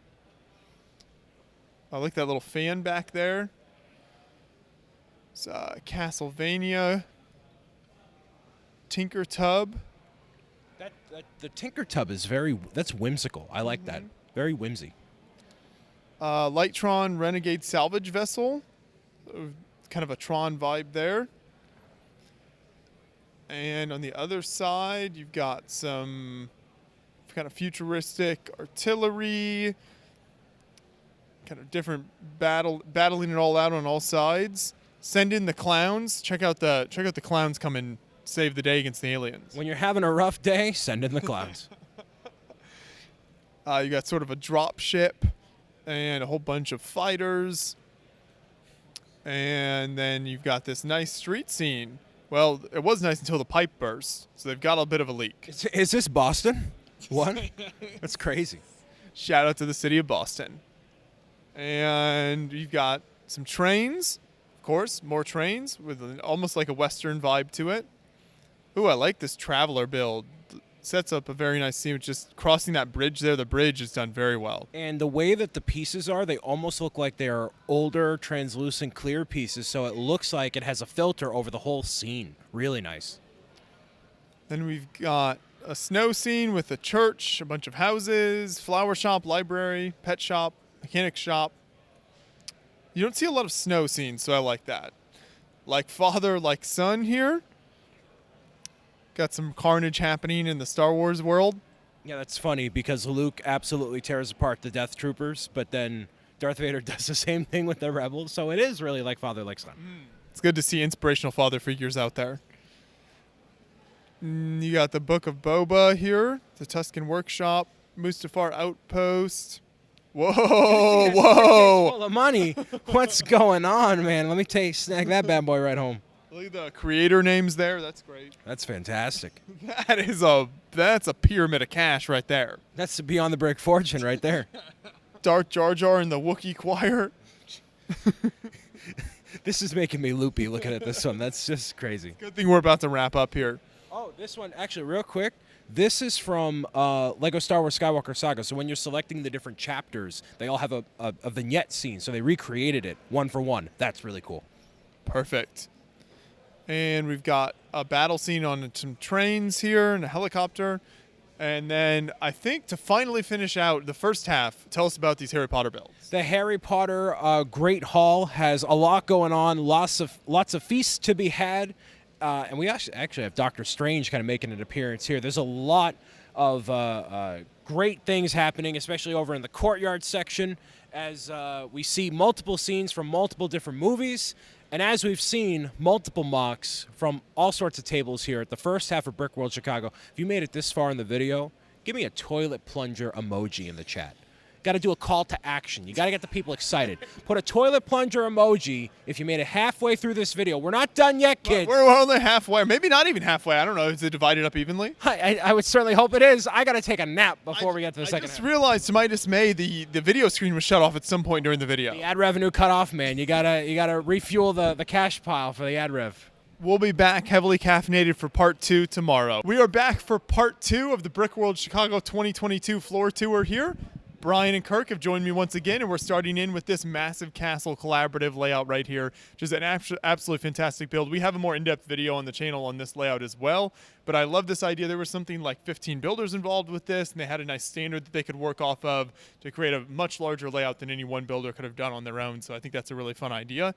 Then as we come over here, we've got a nice spaceship cutaway, and there's all sorts of details. There's lights in there so you can see what's going on in the rooms. Yeah, not only can you do half the effort without needing to do the full ship, but you get to see the inside and show all that detail. It's great. I love things with interiors. It tells so much more story and makes it so much more interesting to look at. This statue is also very nice down here, kind of carved into the cliff. Nice minifig statue. Some good lighting on the Mystic Pool build. Nice long Minecraft layout here. So we've seen a couple, I think, so far, but this one has, it went thin but long. Yeah, axolotls, villagers, mushroom biome, all sorts of Minecraft goodness here. And then looming above that is even more mosaics. We have Spaceman Pop Art Mosaic, very fitting with the newly announced classic space set coming back. There's an octopus. Check out this Lego Impossible bottle. It's like a ship in a bottle, sort of. It's absolutely using tweezers and lots of focus for that one. And then the mosaics, you know, we have classic Christopher Reeve Superman, Linda Carter, and then Adam West, all featured here, is excellent. A nice homage to Chadwick Boseman. And then one of the best mosaics of the show by far for Into the Spider-Verse, just the way that it pops out of the frame, but has contrasting colors to convey exactly the silhouette of Miles Morales. Kirk, I'm going to get your thoughts actually on the build in front of that there, nominated for Best Humor. This is a very unique take on the Batmobile with Unikitty dressed up as Batman. I think it definitely adds a nice twist on the car and just like kind of makes it pop rather than having the constant black and just working in black like Batman prefers to do. What are some of these other mosaics over here? So we have Robin at the top. I don't know what the skull is, but we have something from Mystery Science Theater 3000, some more Mystery Science down there, and I think that I'm not sure. This is the Tri-Channel host, it says, okay. Trying to build Lego while drunk. Okay, so that should be interesting. We can see how that goes. And I don't know. There's Felicia Day is the next mosaic over. Some more Batman Unikitty things. I love the Pink Floyd inspired 2x2 brick here. That's one of my favorite pieces of art of the show that I've seen. And another Mystery Science Theater 3000. This was all Christopher Doyle, I think, so obviously a big fan there. And then some nice kind of pirate ships, the Santa Maria, and then the Picton Castle up there. We have some technically illegal Mega Constructs Pokemon down here. Uh-oh. Right next to some nominations with the Micro Farm. That's a little bit scandalous here, but we're going to allow it at Brickworld Chicago. And a big cat mosaic. This builder here is actually a number of builders worked on this. I know Barbara Hull was one of them who we have featured a number of times on the channel. But you got some fantastic fireworks lighting going on there, which I'm not even sure exactly. Are those like video screens in there? I think they're different forms of LEDs, and it's all celebrating Juneteenth, so a great collaboration getting a bit of the skyline and all different people from all walks of life being represented in this beautiful display, especially with the tent so you can really see the fireworks pop in the background. And then around the corner, I know, is a lot more of Barbara's work with her beautiful flowers. She even builds the furniture, the vases, all sorts of incredible stuff. Very, very artistic. Really, really great builder there. This Tower of Light is by Paul. It's very nice. Oh, check out the reactor with all of the trans green bars. Yeah, the World of Lights are really going to shine tonight. Larry the Lawnmower. This appears to be a drivable lawnmower. Yeah, that's actually one of my pseudonyms other than Bricks O'Brien. Understandable.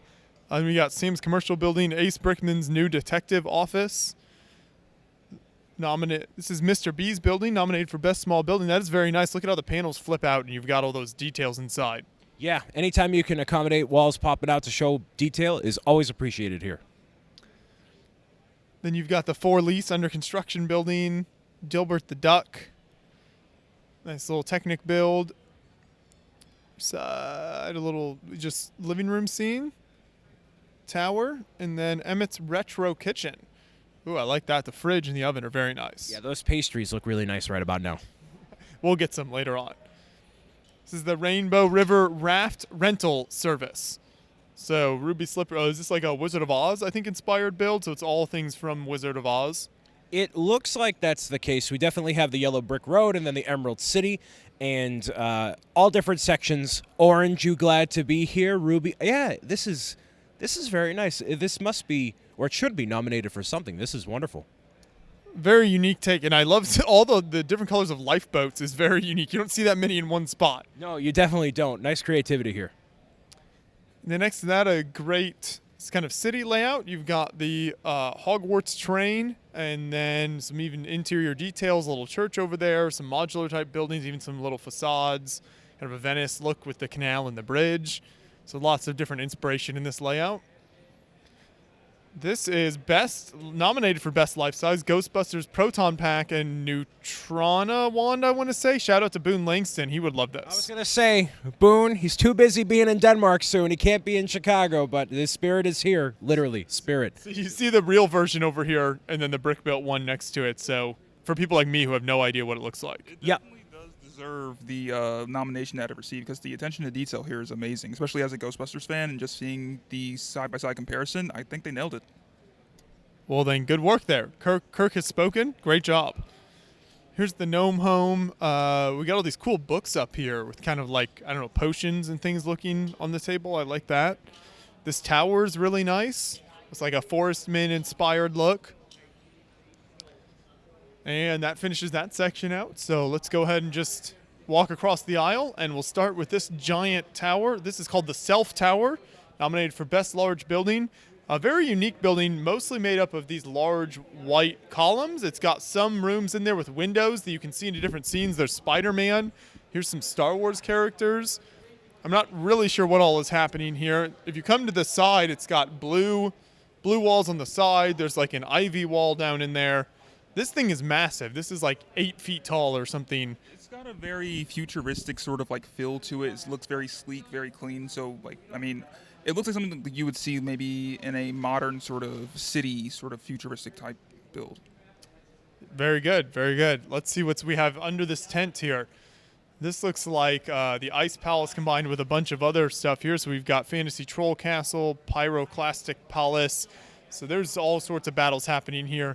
Reed Yeager is famous for bringing his Hope Castle and ice kind of palace layout here. So he's combined that up with some other builders and made one large battle.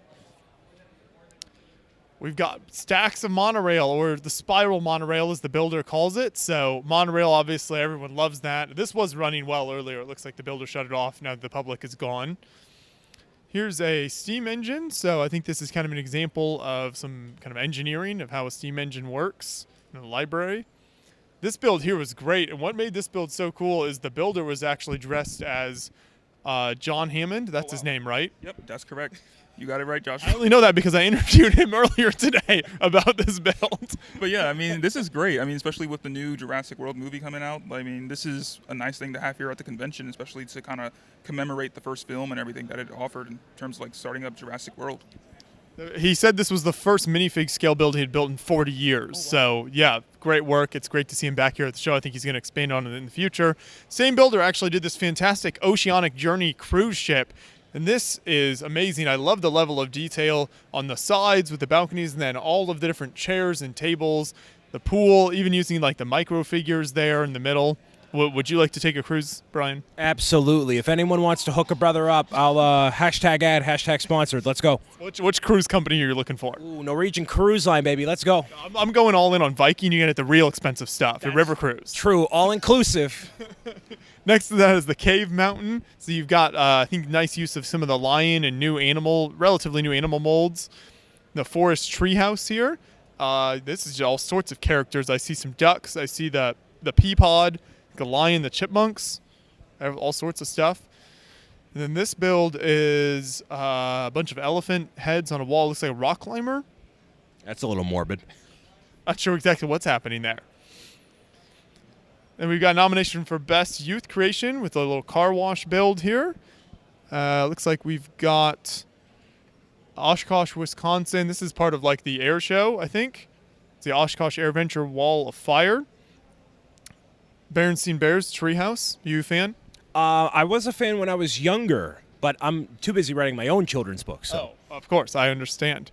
Next to that is nominated for Best Medieval Building, this fantastic Castle Rock Falls by Ben Pitchford. We've featured a number of his creations over the years on Beyond the Break. He always does something amazing with landscaping and castles and that sort of thing. He's got a great Forestman's kind of modern take on the Forestman's theme in the corner.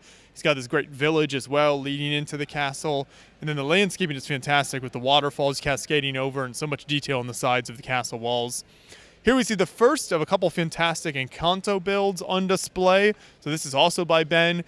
Great lighting inside there, instantly recognizable. How many times have you seen the movie, Brian? I can't talk about many things, including how many times I've seen the movie or Bruno. Kirk, I know it's been at least a dozen. It's been once, but I did enjoy it the one time, and I definitely want to watch it again. It was a great story. There we go. Minifigure habitats here. So you've got like a castle build. That's like a Pepper Girl in the back. Nice little aquarium here. I love the use of the clear elements you can see in there in that little castle. Looks like there's lights. A lot of people lighting up their creations for World of Lights here at Brickworld. I think more than ever before. Yeah, absolutely. I'm sorry. I had to stop my train of thought here. That's Kermit with 2 infinity gauntlets at the very top of the AT-AT. That needs to be the thumbnail, John, right there. That's Brickworld Chicago in a nutshell. That's fantastic. What an eye for detail you have. An eye for quality. Absolutely. And now we have, I'm not even sure what all is going on. It's like a carnival, a Star Wars themed sort of carnival, I guess you would say, with like carnival games, and it's all Star Wars characters. Got some of the bigger Star Wars ships in the background there. Lots of little details. Here's Anakin reading to the little babies there. It's reading to the younglings before they are dealt with. Okay, makes sense. And then you've got some kind of mechs, a little Castle Siege, a nice hardware store. Sweet Clover Farm. It's a memorial wall from Brickworld. Commemorate past Brickworld builders. This is something from Lego Harry Potter, so I'll let you take this. Yeah, so this is from Prisoner of Azkaban when Harry is not having a great time, and he's basically seeing himself from the past and the future, and a really nicely done piece of art here where you have to actually look inside and take in the Patronus and all the details from the lake. Yeah, it really forces your eye inside there, and with the lighting, sets a really nice scene. Very cool. There's the Gilded Goose, steampunk airship. Very little steampunk at the show this year. I mean, a lot of shows don't have much of it, but I feel like there's very little this year. Yeah, we're seeing a lot more in the terms of Marvel and colorful builds, so I'm not as big of a Marvel guy as Kirk. So, Kirk, take this one.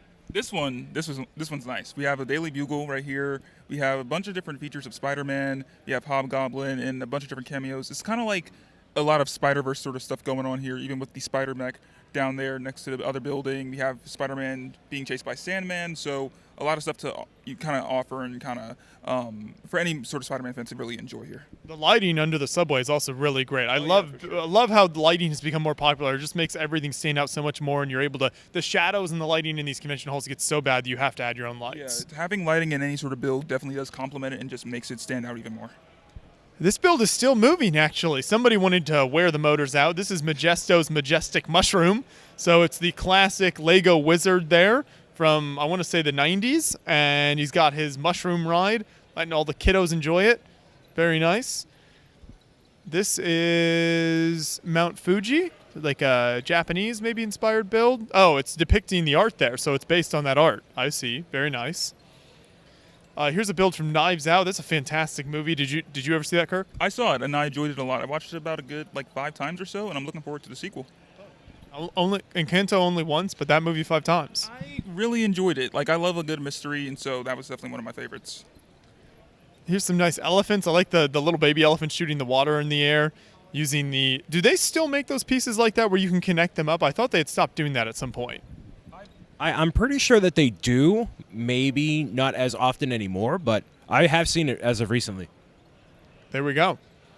You've got a bunch of small little vignettes and scenes, then you've got the lighthouse in the back, little Pioneer store, blocks and books. You got your Lego store and your bookstore next to each other. Ooh, I love this little art desk here. This is great. All of the pencils, drawing utensils, and some nice little spaces in the back. That's very realistic. I thought that power strip was real at first. It looks great. Medical equipment. It's the Sister Bay Village Hall. And this is a Swedish restaurant in Wisconsin. So that would explain why there's like a Viking-looking dude out there. Do you think the meatballs are good? I would hope so. I definitely could grab a bite there for sure. Even see Mr. T making an appearance right there, which is nice from the A team. I'm sure he enjoys a good Swedish meal. Absolutely, absolutely.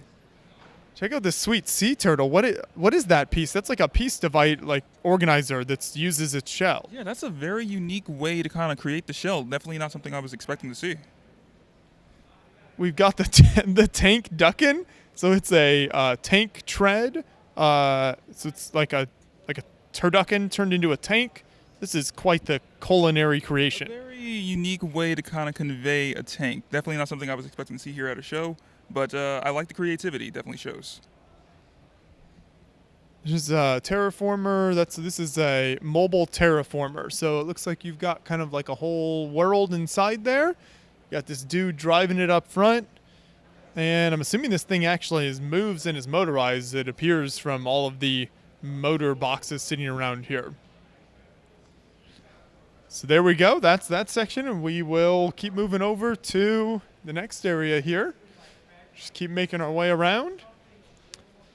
We've got one of the city layouts. This one has some of the tallest buildings on display here at Brickworld, but we'll start with the train tracks. Got some nice Scooby-Doo, some spooky stuff happening up front here. Little industrial area in the back. Nice warehouse, which actually has some good details inside there. Oh, look at that. Is that a 3D printed brick separator? For sure it is. That looks actually cool. I like a lot, like kind of being able to see a lot of 3D printed models show up at these shows and people really getting into the 3D printing stuff.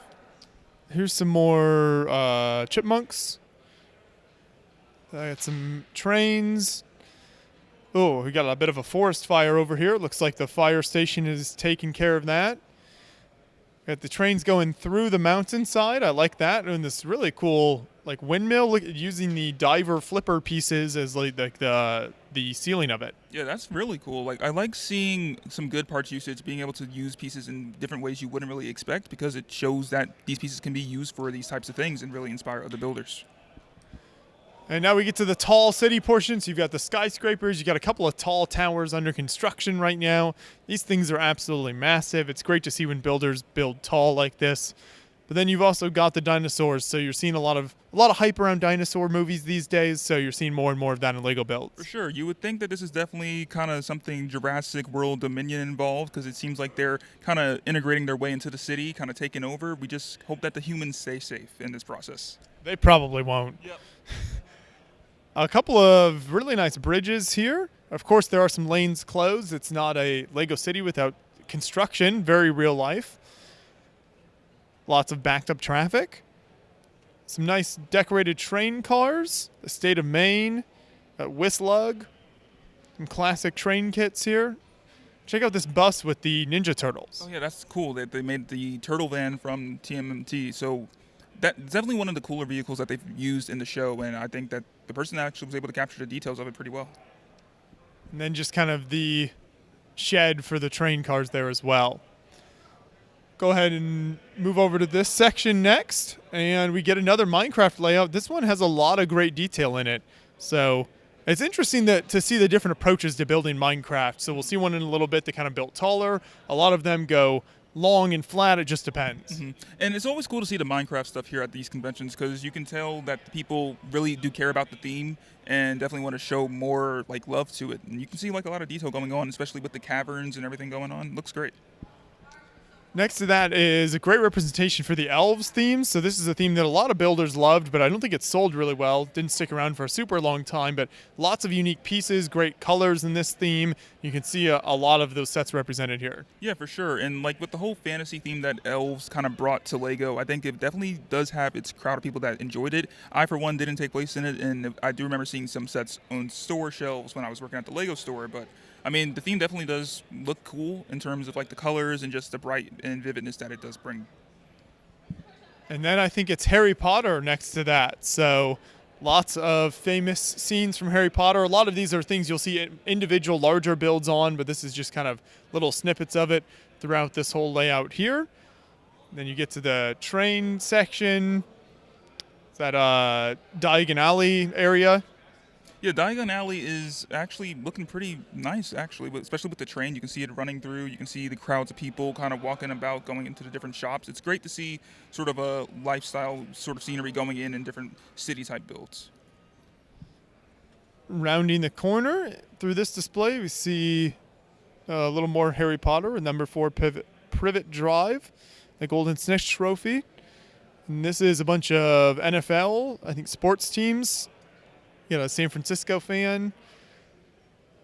Bunch of pop culture stuff, so it's just all sorts of representations. So we have the Ninja Turtles, we have Stimpy and Ren, or Ren and Stimpy. We have Slimer, Grogu, Hello Kitty, Mario, a Care Bear, and then the Pop in the center, along with Jason Voorhees and Jack Skellington.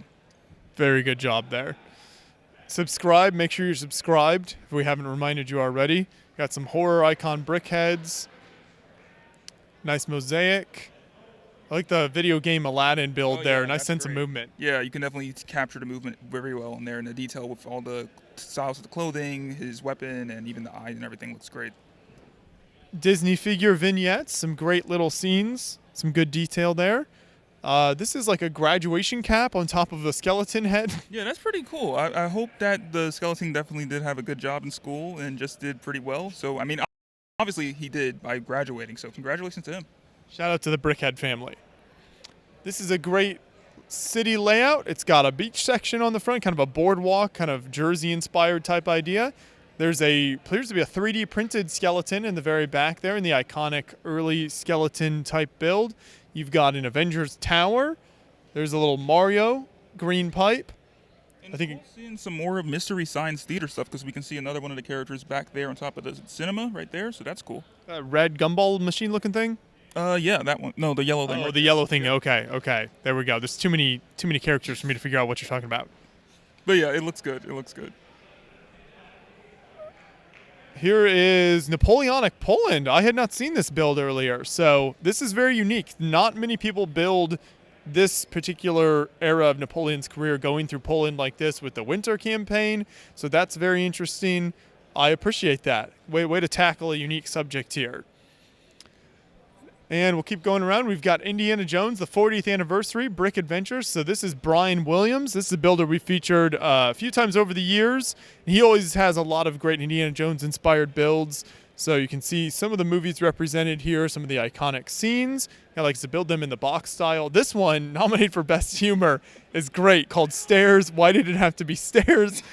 I think this is wonderful. This is wonderful. Fun fact, though, and it's probably going to cause people to not like me in the comment section, I still have yet to watch all the Indiana Jones movies. I have not gotten around to doing it yet. I've seen the original 3, so I've at least made it that far, and I've heard so many negative things about the more recent ones. That's what I've heard. I heard that they don't get too good from here on out. Then you've got the map room. I love the use of all the Egyptian pieces here. Those are some of my favorite Lego pieces of all time with the Egyptian printing on them. Here's the Well of the Souls. Tons of snakes. Look at the lighting. You've got, is that Steven Spielberg? It seems to be. You can even see some movement going on inside of it, too, which looks great. This is a model of Marshall College. It was actually it was shown, this was college used in Raiders of the Lost Ark, so there you go. And then to finish this section out is a couple of absolutely incredible spaceships here. This is done by a builder named Jordan, and he has this black one. We featured this one in the past here. It's massive, has tons of lights. He's even got tons of fighters and everything all around it. The sand green one on the left side is actually new for this show. We did a video with him earlier today, so that will be up on the channel as well. All of these builds are amazing. He's only been building for a few years now, but certainly goes very big. And all the greebling sort of texture on the outside of the ship looks fantastic. Like, this is definitely something I would expect to see in like a sci-fi sort of futuristic movie or video game. So I think the attention to detail here is wonderful. We'll keep moving down this direction then. Let's go ahead and we can just keep going down the line here, actually. This is the Casey Brick Lab, and this is called Another Castle Creation.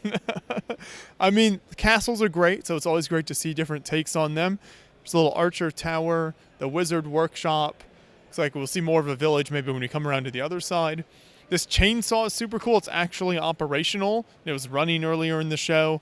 That's really great. It looks pretty good. Like, I like seeing Technic builds. I myself don't really like building Technic, but people that do it, I give like huge props to them for being able to take something like Technic and then turn it into something like that. So it looks great. Got some great potions. This build is called Snow. And then Book of the Dead. Just great examples of architecture, modular type buildings, churches, apartment buildings, toy chest. It's a soda shop. Now we're getting into some of Alan T. Hickman's builds. He's a very talented builder. He's been here at Brickworld quite a few years. One of your favorite shows? Oh yeah, Avatar: The Last Airbender is definitely something anyone should watch. It's got a whole bunch of story going on there, a lot of emotion, and the detail in this sculpture or build looks great. Like, especially with Aang and Appa, like, I love the detail here.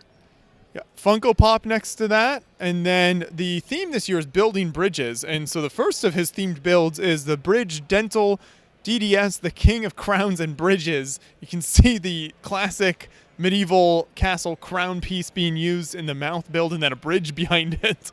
And then next to that is a much larger piece also playing off of the theme this year. This is kind of a cutout silhouette of the United States of America, the big building bridges, then you've got the black bridge in the front with some cranes here as well. The amount of detail in this is definitely awesome, especially with the way they have the cutout of the map of the USA. Looks great. Even the lettering and everything like that, I think they put a lot of time and effort into it, and it shows. He definitely deserves the nomination for Best Artwork there. Move around the corner. This is I Only Work in Black by Alex DeHaan, and this is, I believe, a Batman build, but it's all using the like textured 1x2 bricks. That would be correct, and it's actually a very unique way of being able to use that and still be able to see the shape of Batman there. A lot of time and effort went into that. Yeah, that's really incredible. You almost have to get it in kind of the right light to really capture a lot of the scene there. Then some nice lenticular mosaics, Hunger Games, Star Wars, Rainbow Fish. Here's the temple build.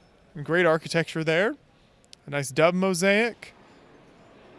And then some nice peace signs, some penguins. Ooh, I love that. It says technically a ladybug, get it? Yeah, that's cool. That's cool. I like the pun. Nightmare Before Christmas. Ooh, there's a tiny starry night on that person's brick badge. That's amazing. This is all Alex, or that's Alex DeHaan's brick badge at least. He had some of these builds sprinkled in here. Very, very nice. Got the Giving Tree, so some book-related builds. This is my childhood all captured right here. Go Dog Go, I mean, classics. Absolutely, absolutely. I like that they can take something that's in real life and then translate it into Lego. That's always cool to see. And we've got some flower type builds. There's a Secret Garden, Miracle on 34th Street, Anne of Green Gables, and then a whole bunch of kind of city vignette type builds. The splash fountain is really neat. It reminds me of some of the fountains you see in Chicago. Here's a look at the dog walker on roller skates. I'm hoping he doesn't fall over though, because he looks like the dog's giving him a run for his money right now. Hopefully he's getting paid well. We've got a farmer's market, which is just packed with stalls and details and all sorts of food. I've always said that the Lego food elements are some of my favorite pieces that Lego releases, and they just add so much color and life to a build. Absolutely. I think it definitely just adds a lot of character to it, especially in terms of having the minifigures be able to eat. Because, I mean, if they didn't eat, I don't think this area would be too lively. And a community garden in the back, and city gardens next to that with very bright kind of fall-colored trees there. A nice pond, some benches to relax on. This looks very calming. Absolutely. Like, I would definitely like to just sit here, just lay back, relax, talk to people. It's very vibrant, and I like seeing a lot of vibrant builds here at these shows. We've got an abandoned chapel, which is kind of the opposite of that area we were just looking at. It does not look super calming. But then we've got the other side of this castle build, and you can see a tavern, kind of a smaller castle tower. You see the stables with the horses. A lot of times you think of castle and you think just this big gray building, but when you see a lot of stuff that implements a lot of color, like fall themes, spring themes, summer themes, it just definitely adds to it and makes it stand out. And since we're here, we should turn around and hit some more of these builds kind of on the outside here. So this is the second of the Encanto builds on display at the show by our good friend Martin Harris, the British Alabaman. And you can see some of this is kind of taken apart a little bit, so you can see inside and you can kind of see how the whole build came together. He definitely put a lot of time and effort into it. I like a lot of the details he did, especially with the roof, all the texture going on there, all the floral sort of details and everything on the outside of the house. Great job from him. Yeah, the floral landscaping is definitely one of the highlights, and then the color of the roof is just amazing. Rapunzel Tower, we featured this in the past as well. Just another iconic build from Martin. It's fantastic. Here's another Minecraft layout. So as I mentioned, you see different takes on this. This is also by Alex DeHaan. We had a video on this last year from a show, so you might recognize it from that. But he has this kind of much taller approach to it, where you kind of build different areas as you go up, and then it gets to kind of the surface level. And I like how he stacked it, where you can just see each level of detail in terms of the underground, a bit above that, and then the sort of village area and everything going on there. It looks great, and I think that it definitely adds to, you know, just the whole sort of video game theming going on here at these shows, and definitely integrating Minecraft a lot more this year. Yeah, so it has a clock on top, so there you go. Now we'll move over to this massive scale model of the Saturn V moon rocket. This thing is crazy. We've seen this at a few different shows. You might have seen this in past tours. It is 12 feet tall, 40,000 bricks. This is crazy. It's definitely a lot of detail going on here. It kind of makes me feel a bit insecure, though, seeing how tall it is. Like, I'm not that tall. I wish I was, kind of. Wish you better luck in the future, Kirk. We'll move over here.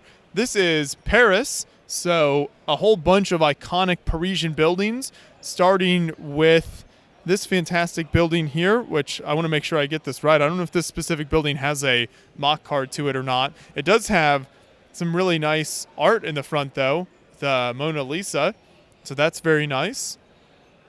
Certainly like a Versailles type of vibe to it. You've got this much longer building here.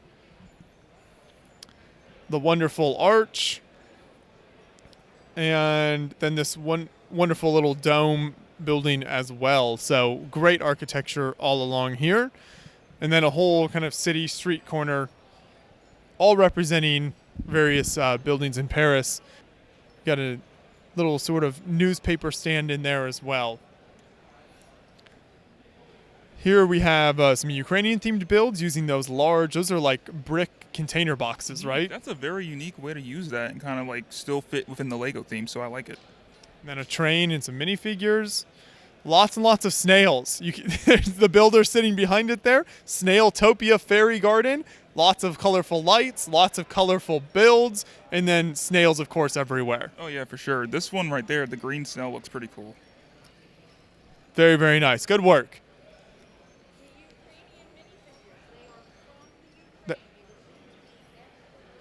Those Ukrainian minifigures came from Ukraine, the builder said. Very nice. Here's a Hello Neighbor build. So we featured this a few years ago with the builder. Actually, I think the builder is there. We're interrupting his dinner, but I love to see this continuing to come back to shows here. It's such a colorful, great build, and I'm sure you continue to get lots of people recognizing it as well. Yes, I have many of the kids, students, as I would call them, that come by and comment on it. We're all looking forward to Hello Neighbor 2. Oh. We're looking forward to seeing an updated build to make a video on. We hope the house looks really cool in the game, and so when it comes out end of the year or maybe beginning of next year, I'm certainly going to look at it. And my son, who plays the game, so yes, I think you may see a future mock of Hello Neighbor 2. Whether we keep this one together or not, we might. It depends on how much it changes, so that we can put it next to it and sit there and say, here's how the house has evolved over time. There we go. So, thanks for the update. Looking forward to it. Thank you. Nice little castle and pirate micro scale layout there. It's a wonderful dinosaur skeleton. The brass diving helmet. And then this is the steampunk brick molding machine. So I think this is like a steampunk version of the Lego House exclusive set. Cool. That's a nice, unique take on it. And if we move over here where we're hearing music coming from, like, this is a very captivating model that we have the Lego Technic stuff going on here, and it's actually playing a song. It's a self-playing glockenspiel. Let's see if I can get the mic there.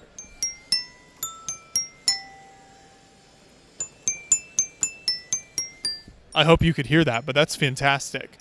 And then the Aquarius, which is a great kind of spaceship here, very thin. Here is Brick Filet. It's a Lego Chick-fil-A. I believe this is on Lego Ideas, according to the builder. Next to that is a Lego auto stereogram, which I think is supposed to be something. You kind of see this as like some type of 3D effect. Yeah, I believe it's supposed to display the actual Lego logo depending on what you do in order to be able to see it. So it's a nice, unique take. Here is just kind of like a house layout. Joseph, why don't you tell us what you have here real quick? The bill, you can't run away right as we're getting to your work. You're nominated for Best Vignette. Yes, I was. Yeah, thank you to the kind judges at Brickworld Chicago for nominating me. What is the build here? So I hit my table. It's called Kirk. What's it called? I don't remember. It's called Apar the Gilded Leviathan. Yep, close enough. I was like, is it Afer or am I forgetting a word? Yeah, so it was a contest entry for Brickscalibur, a castle-themed contest at the, let's see, November, December, and January every year. Yeah, it was my contest entry for Monsters Encounters was the category. I did not win that category, and I'm probably not going to win today either. But, not with that attitude. It's I know my place. I know my place. So, but yeah, Brickworld Chicago, they have lots of fabulous builds. So to even be nominated is a huge honor, and I really appreciate it. Very true. Keep up the good work here as well. This is also your build based on, I believe it's Nick Brick's build of the Switch, but then you built the inside section as well? Yeah, correct. He had a Lego Ideas contest that I think got shelved because of the NES, and then he hosted a contest where, the console is his design, but then he was asking folks to build an insert, and I did win that one. Oh, look at that. Very nice. Congratulations. Thank you, Joseph. Here's a big fight battle going on as well. And then we'll round the corner. And we've got some Bionicle kind of mecha type builds. Oh, I love this castle crab here. Look at that build up on a giant crab. Especially even the dragon looking thing we have right here. Like that looks very robotic like and everything like that. So it looks cool. Next to that is some very bright displays. This is E-Blocks. I think they might be a vendor, but they appear to be doing some really cool stuff with lights here. I'm not exactly sure how all of this works, but it certainly is very bright. And it looks like they've got a few more builds. Imagine playing baseball on a field that... Imagine looking at something like that at baseball and being able to play on that. That would be pretty cool. I'm looking forward to World of Lights tonight, just being able to see all this stuff glowing in the dark. This is going to be a very bright section of World of Lights. Here's the Siege of Minas Tirith. So you've got a nice kind of Lord of the Rings build here. Love the big siege equipment coming up. The large white wall. Very impressive. Camping in the Ozarks with some pools. Some outdoors woodsy stuff. Darth Bender there on the right. And Bob's Burgers characters. And then you've got the actual buildings from Bob's Burgers over here. Nice Jaws. Jaws is... I love Jaws. It's one of my favorite movies from Steven Spielberg, so I like seeing a recreation of the poster. It looks fantastic. Very nice. This Moctopus is great. Shout out to Chris Goddard here. This is really cool. He's kind of coming out of the tank. He's got the big skull underneath him. And then the treasure chest full of all those gold pieces. Mm-hmm. And you can even see a bit of an appearance from SpongeBob and Squidward's houses in the show. Very good. It's the Roadrunner and Wile E. Coyote. So this is 4 different builds that kind of all tie together, though. I really like the feel of these. So it's very smooth. And it feels very sort of cartoony. Yeah, it's got a lot of the sort of a cartoon look to it. I do feel bad a bit for Wile E. because as we can see, he's going through a lot of troubles through the Roadrunner shenanigans. But great build nonetheless. This is some Scooby-Doo characters out front here, I think, and then I don't know what is going on in the back. The back one, I'm not sure what this is, but the Scooby-Doo stuff definitely is captivating. Like, you see this sort of like blocky looking thing, but then you look closer, you recognize that it's Scooby-Doo. You can even see them on the TV screen. This is a very unique build. It almost looks like Halloween costumes, I think maybe in the back there. Like they're the one kid's dressed as a llama. Mm-hmm. Yeah, for sure. Like I do like the life-size door, the detail going on there with the texture and everything. Looks great. And then we've got a massive golf course. This is really nicely done with the lighting in the water. You got some nice paths around here, and then a whole lot of green. It looks like a golf course. Oh yeah, for sure, for sure. And I like the lettering especially too with the water. And again, once again, we have lights going on in the water, so it'll definitely be cool to see the stirring world of lights tonight. And that kind of finishes out this section then, so we'll keep moving over here. On the right, you're actually going to see the GBC layout. So we don't typically spend much time here in the tour because none of it's running and it's not that impressive, but we did a massive tour of the GBC today, so we'll have a whole in-depth video on that. So we can go to our left instead here and hit up this train section. So this is a whole large train layout, which means you're going to see a lot of train track, you're going to see a lot of trains, you're going to see a lot of city buildings as well. And you can see all the rubble and everything going on under the train track, which I like that they went the extra mile, put that extra detail there to just make it come to life. This is the Chelsea Depot building, and I love the green lining on the gray there. Really nice color scheme. The Jiffy lettering on the side of that semi-truck is fantastic. Oh, absolutely. That looks great. Like, I don't think I could do anything like that, so I'm very impressed.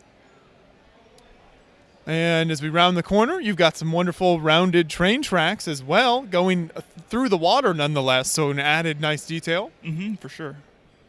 And then a nice Ferris wheel, nice little coaster there as well. Little hot shot game. I think the hot shot was maybe one of the Bricklink ADP sets. I think so that's nice to see an appearance of that here in this entire build. That's a deep cut right there. Then you see a bunch of more train tracks, some really nice tree work here. The Rural Railroad Depot, so kind of further out from the city.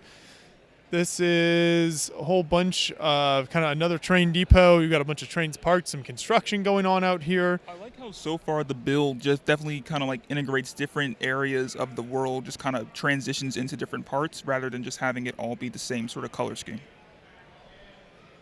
More construction vehicles all along here. So this actually is kind of divided into a few sections. So there's a big bridge that goes through the middle there with some more landscaping and then rounds the corner on this cliffside. I love the little kind of lighthouse tower there. You've got a representation from Kevin Hinkle enjoying himself on the beach. Nice little barn and farm scene as well. And then the Freon Brothers cold storage and a very large bridge. It looks like it's got a big counterweight in order to open the thing up. Mm-hmm, that's actually pretty cool. Yeah. Very nice large bridge.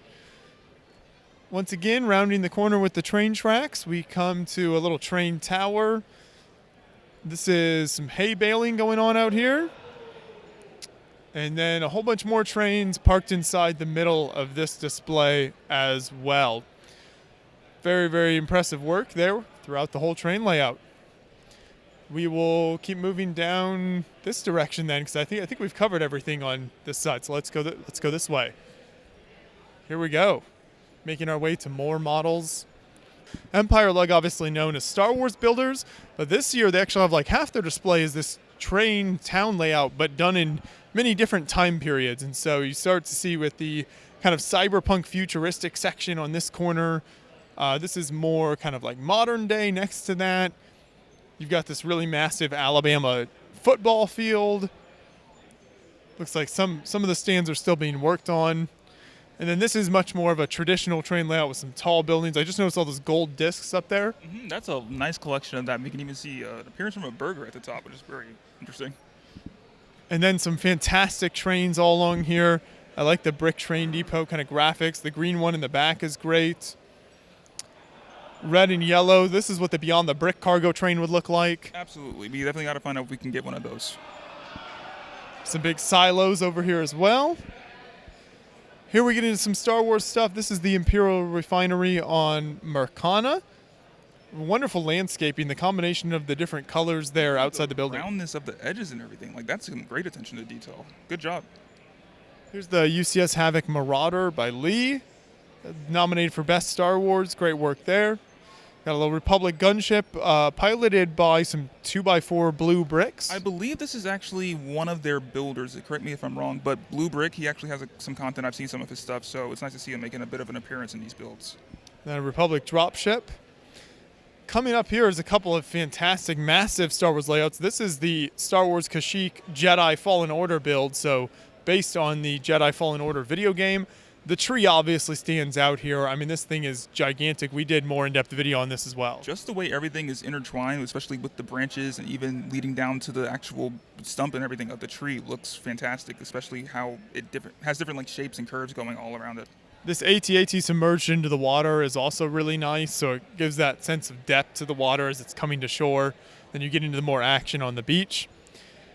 Then you've got the Battle of Moonalinst. I probably mispronounced that, but another Star Wars battle. I like this because it's a unique color scheme, so it's got the gray and the sand green. Got a big speeder bike battle there as well, kind of coming into the dilapidated city. I was talking to the builder about this build earlier today and said it was very inspired by kind of like a World War II Stalingrad torn down building idea. Absolutely. I like the texture going on, especially with the rundown, abandoned sort of look to it, and then you can see all the fighting and everything going on throughout it. This big tower is great as well, and it's got the little shell holes all throughout here, and you're able to add in extra minifigure details and even more action. Then as you come around to the side, another smaller Star Wars build, and then a nice kind of like pirate village. So you've got the docks. It looks like they might be shooting a movie here, maybe that's a documentarian who's just caught in the middle of a pirate island. Yeah, I do, like I said, like when they sort of add this sort of fourth wall thing going on here with the movie shooting scenes. As you can see, everything going on. This looks very cool. And then you've got a nice pirate hat next to that build as well. Then you got the Pirates of the Caribbean Into the Abyss, and nice little backdrop here. It creates a photo shoot that you can make with the two pirate ships. Yeah, like, I mean, you grab a camera and stuff, and you can get some nice photography going on here with the sequence, especially with that backdrop being added there. And then going back to Star Wars, we've got the start of a massive collaborative layout here. This is all based on the original Lego Star Wars video game based on the prequel movies. So you've got the start of the iconic Dexter's Diner where the game starts. Vehicles from all three of the movies here as well. The builders did a ton of research and effort into this. A lot of them grew up playing it. We did a much more in-depth video talking with each builder about their section that we'll have on the channel, but it's just amazing to see how much effort went into this. Brian, you've played a lot of Lego games, have you not? Yeah, I've played an absolute ton of the Lego games. Actually, the Lego Star Wars Complete Saga I've played ad nauseum, and I saw this display earlier. I was blown away by how accurately everything was recreated, and I love the attention to detail, even when you're destroying all the different things in each of the levels. Especially love the Camino dance floor. That's one of my favorite. I think it's shut off right now, but it had some nice lights. Yeah, that's one of my favorite parts of the game, and it goes all the way from episode 1, 2, and a little bit of 3 as well. So great homages to one of the most nostalgic Lego Star Wars games of all time. One of my favorite builds is this one here by Aaron. I love the color scheme of the tile floor there. Those column builds are really nice. And then, of course, the black X's on the eyes. Really great part of the game. So that section kind of ends right there, and then you get some more standalone Star Wars builds. This Liberation of Kashyyyk, which is nominated for Best Star Wars. All of these kind of torn down, overgrown turrets are really great. Just some great landscaping type work there. You've got Karen's dig site, so you've got kind of like a dinosaur buried in there. So Geonosis build, little Imperial fighter tank, chase on Corellia, whole bunch of iconic movie scenes here. Which ones do you recognize? I recognize the Dark Knight franchise all the way from Begins all the way through to Dark Knight Rises. That's very cool. We have many little Star Wars scenes around here as well, continuing on. Lots of great stuff at Empire Lug. Ambush on Skalmui, on Salak. I think it's pronounced Salami. Salami Balonga. There's also the Battle of Onderon. I pronounced that one correctly. Plo Koon's Jedi Starfighter, and so many little creations here as well. The Riddler's Arrest. Not a Star Wars build. Not a Star Wars build. From the newest Batman movie. We have the Iceberg Lounge, also from Batman. And then there's a lot of Stranger Things stuff here. I haven't seen the new season. I'm getting spoiled everywhere, but that's all right. The Book of Boba Fett, everyone's favorite. Star Wars Disney Plus series, of course. We have Combat Assault Tank over here. And then that goes into the Bridge Builder, which is something a little more, normal looking compared to all the Star Wars. Andres, what do you think of this bridge over here? Beautiful. It's very nice. You handing out more cookies? I just gave some to Brian because she's doing a lot of work here. Okay. Thank you for that input. We appreciate it. here's the Northman. We've got some 2x4, more 2x4 blue bricks. So I think this is what Kirk was mentioning earlier, is this builder uses this brick a lot to represent them. Interrupt for a second. No, you cannot. Look at this. Look at this. Yeah. And now look at me. What do you see right here? What's going on? I see a case of stolen identity. What's going on here? Have fun, everybody. Have fun. Here we're back to a Star Wars build. This is the Bad Batch reunion. I love the big rounded build there with just the minifigures walking through. Are these cookies really doing a lot for you? Oh, I feel energized. My blood sugar's through the roof, just like the incredible level of talent at this build, which is a continuation of Empire Lug, but not Star Wars related necessarily.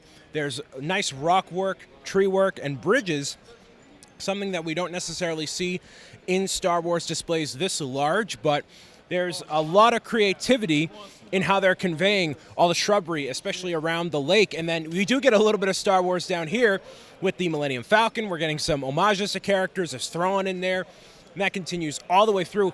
Just one giant Empire Lug creation. This goes to like the medieval section. So I mentioned at the very beginning of this section, it's kind of like different timeline. So there's kind of a medieval village section here. There's even like a little Japanese castle-inspired build as well right here in the middle. So great stuff from Empire Lug there. And we'll just walk across the aisle now and show this next section. So here you can see a number of smaller builds. You've got a nice steampunk airship up there. A wonderful kind of castle keep down here in the corner. Nice little townhouse. You see some great lighting here. Even the small builds are lit up, I think, in preparation for World of Lights here, which is really great. This Cyber Hornet is fantastic. Really love that build. And this, I believe, is a whole bunch of Lord of the Rings / this is Middle Earth. So I think it's all Lord of the Rings inspired, nominated for Best Teen Creation. Yeah, and Lord of the Rings and Hobbit combined, a little bit of everything. So if you're familiar with the film franchise or the movies, you have Minas Tirith over here, Smaug, and everything that basically represents the Tolkien franchise. So excellent work by this teen builder known as Ralden. There we go. Tons of detail packed in there. Here we see Bill Pete's Katie Caboose, so another book-themed build. And then a couple of nice trains. And then a whole bunch more trains down here in all sorts of colors from all over the country. Really, really great stuff. You got, this one is nominated for Best Train, the narrow gauge Shay on flat car. I love the orange Rio Grande color scheme there. The yellow and blue Alaska is really fantastic as well. And then we should turn around and do this section right now so that we make sure we don't miss it. So this whole section has a lot of Star Wars mosaics and then even Star Wars builds kind of underneath it as well. So the mosaics are great, and this is something you've brought up, Ryan, that the mosaics seem to have a great showing this year. Yeah, and I love all the Mandalorian, and really the Disney Plus stuff has taken Star Wars creations by storm all the way through. Very excited to see all of this. And it continues all the way around with a bridge, a full train system, and even more mosaics. We're seeing more of Boba Fett, Stormtrooper Darth Vader, Princess Leia, and the space invasion, the character, all throughout here. It's a great hodgepodge of Minecraft, even like How the Grinch Stole Christmas for whatever reason, which is, hey man, totally fine. Celebrate it halfway through the year. That's all good. We'll just continue on down the line here and finish this section out, why don't we, and then come back through. Here's some fantastic builds. So this is USS The Sullivans, which I believe is on display in Buffalo. Earlier this year, it actually had a very unfortunate incident where it started taking on water. There were some emergency efforts to save it, and I believe it's still on display in Buffalo today. Next to that is the much larger USS North Carolina, also a museum ship that you can see here in the U.S. So some fantastic preserved ships on display here at Brickworld. Then this layout over here is a giant Legoland classic space monorail layout. And what I love about this is the branding on the background even has the giant Legoland sign, just like the boxes had on these original signs. So that's super cool. And then, of course, all of the different iconic sets and scenes created here What do you think of this layout? I think it fits in perfectly with the newly unveiled Galaxy Explorer Classic set. The 90th anniversary is a great way to celebrate such a lovely display here. Custom creation. Seems like everything here could have been out of the classic Lego set lineup, but it all meshes incredibly well and pays homage, educates the youth of what was so grand about the yesteryears. Those youth just don't appreciate that, They have no idea, but I'm glad that this is here to educate them. Some really great builds there and a fantastic backdrop as well that creates a nice scene. Here's a Women's Brick Initiative collaborative build, kind of a quilt vibe from this. Yeah, that's great. Everybody can contribute a little something without it being too overwhelming into a beautiful quilt. And then we've got a collaborative aquarium build as well, so I do love the aquarium underwater scenes, and this is fantastic.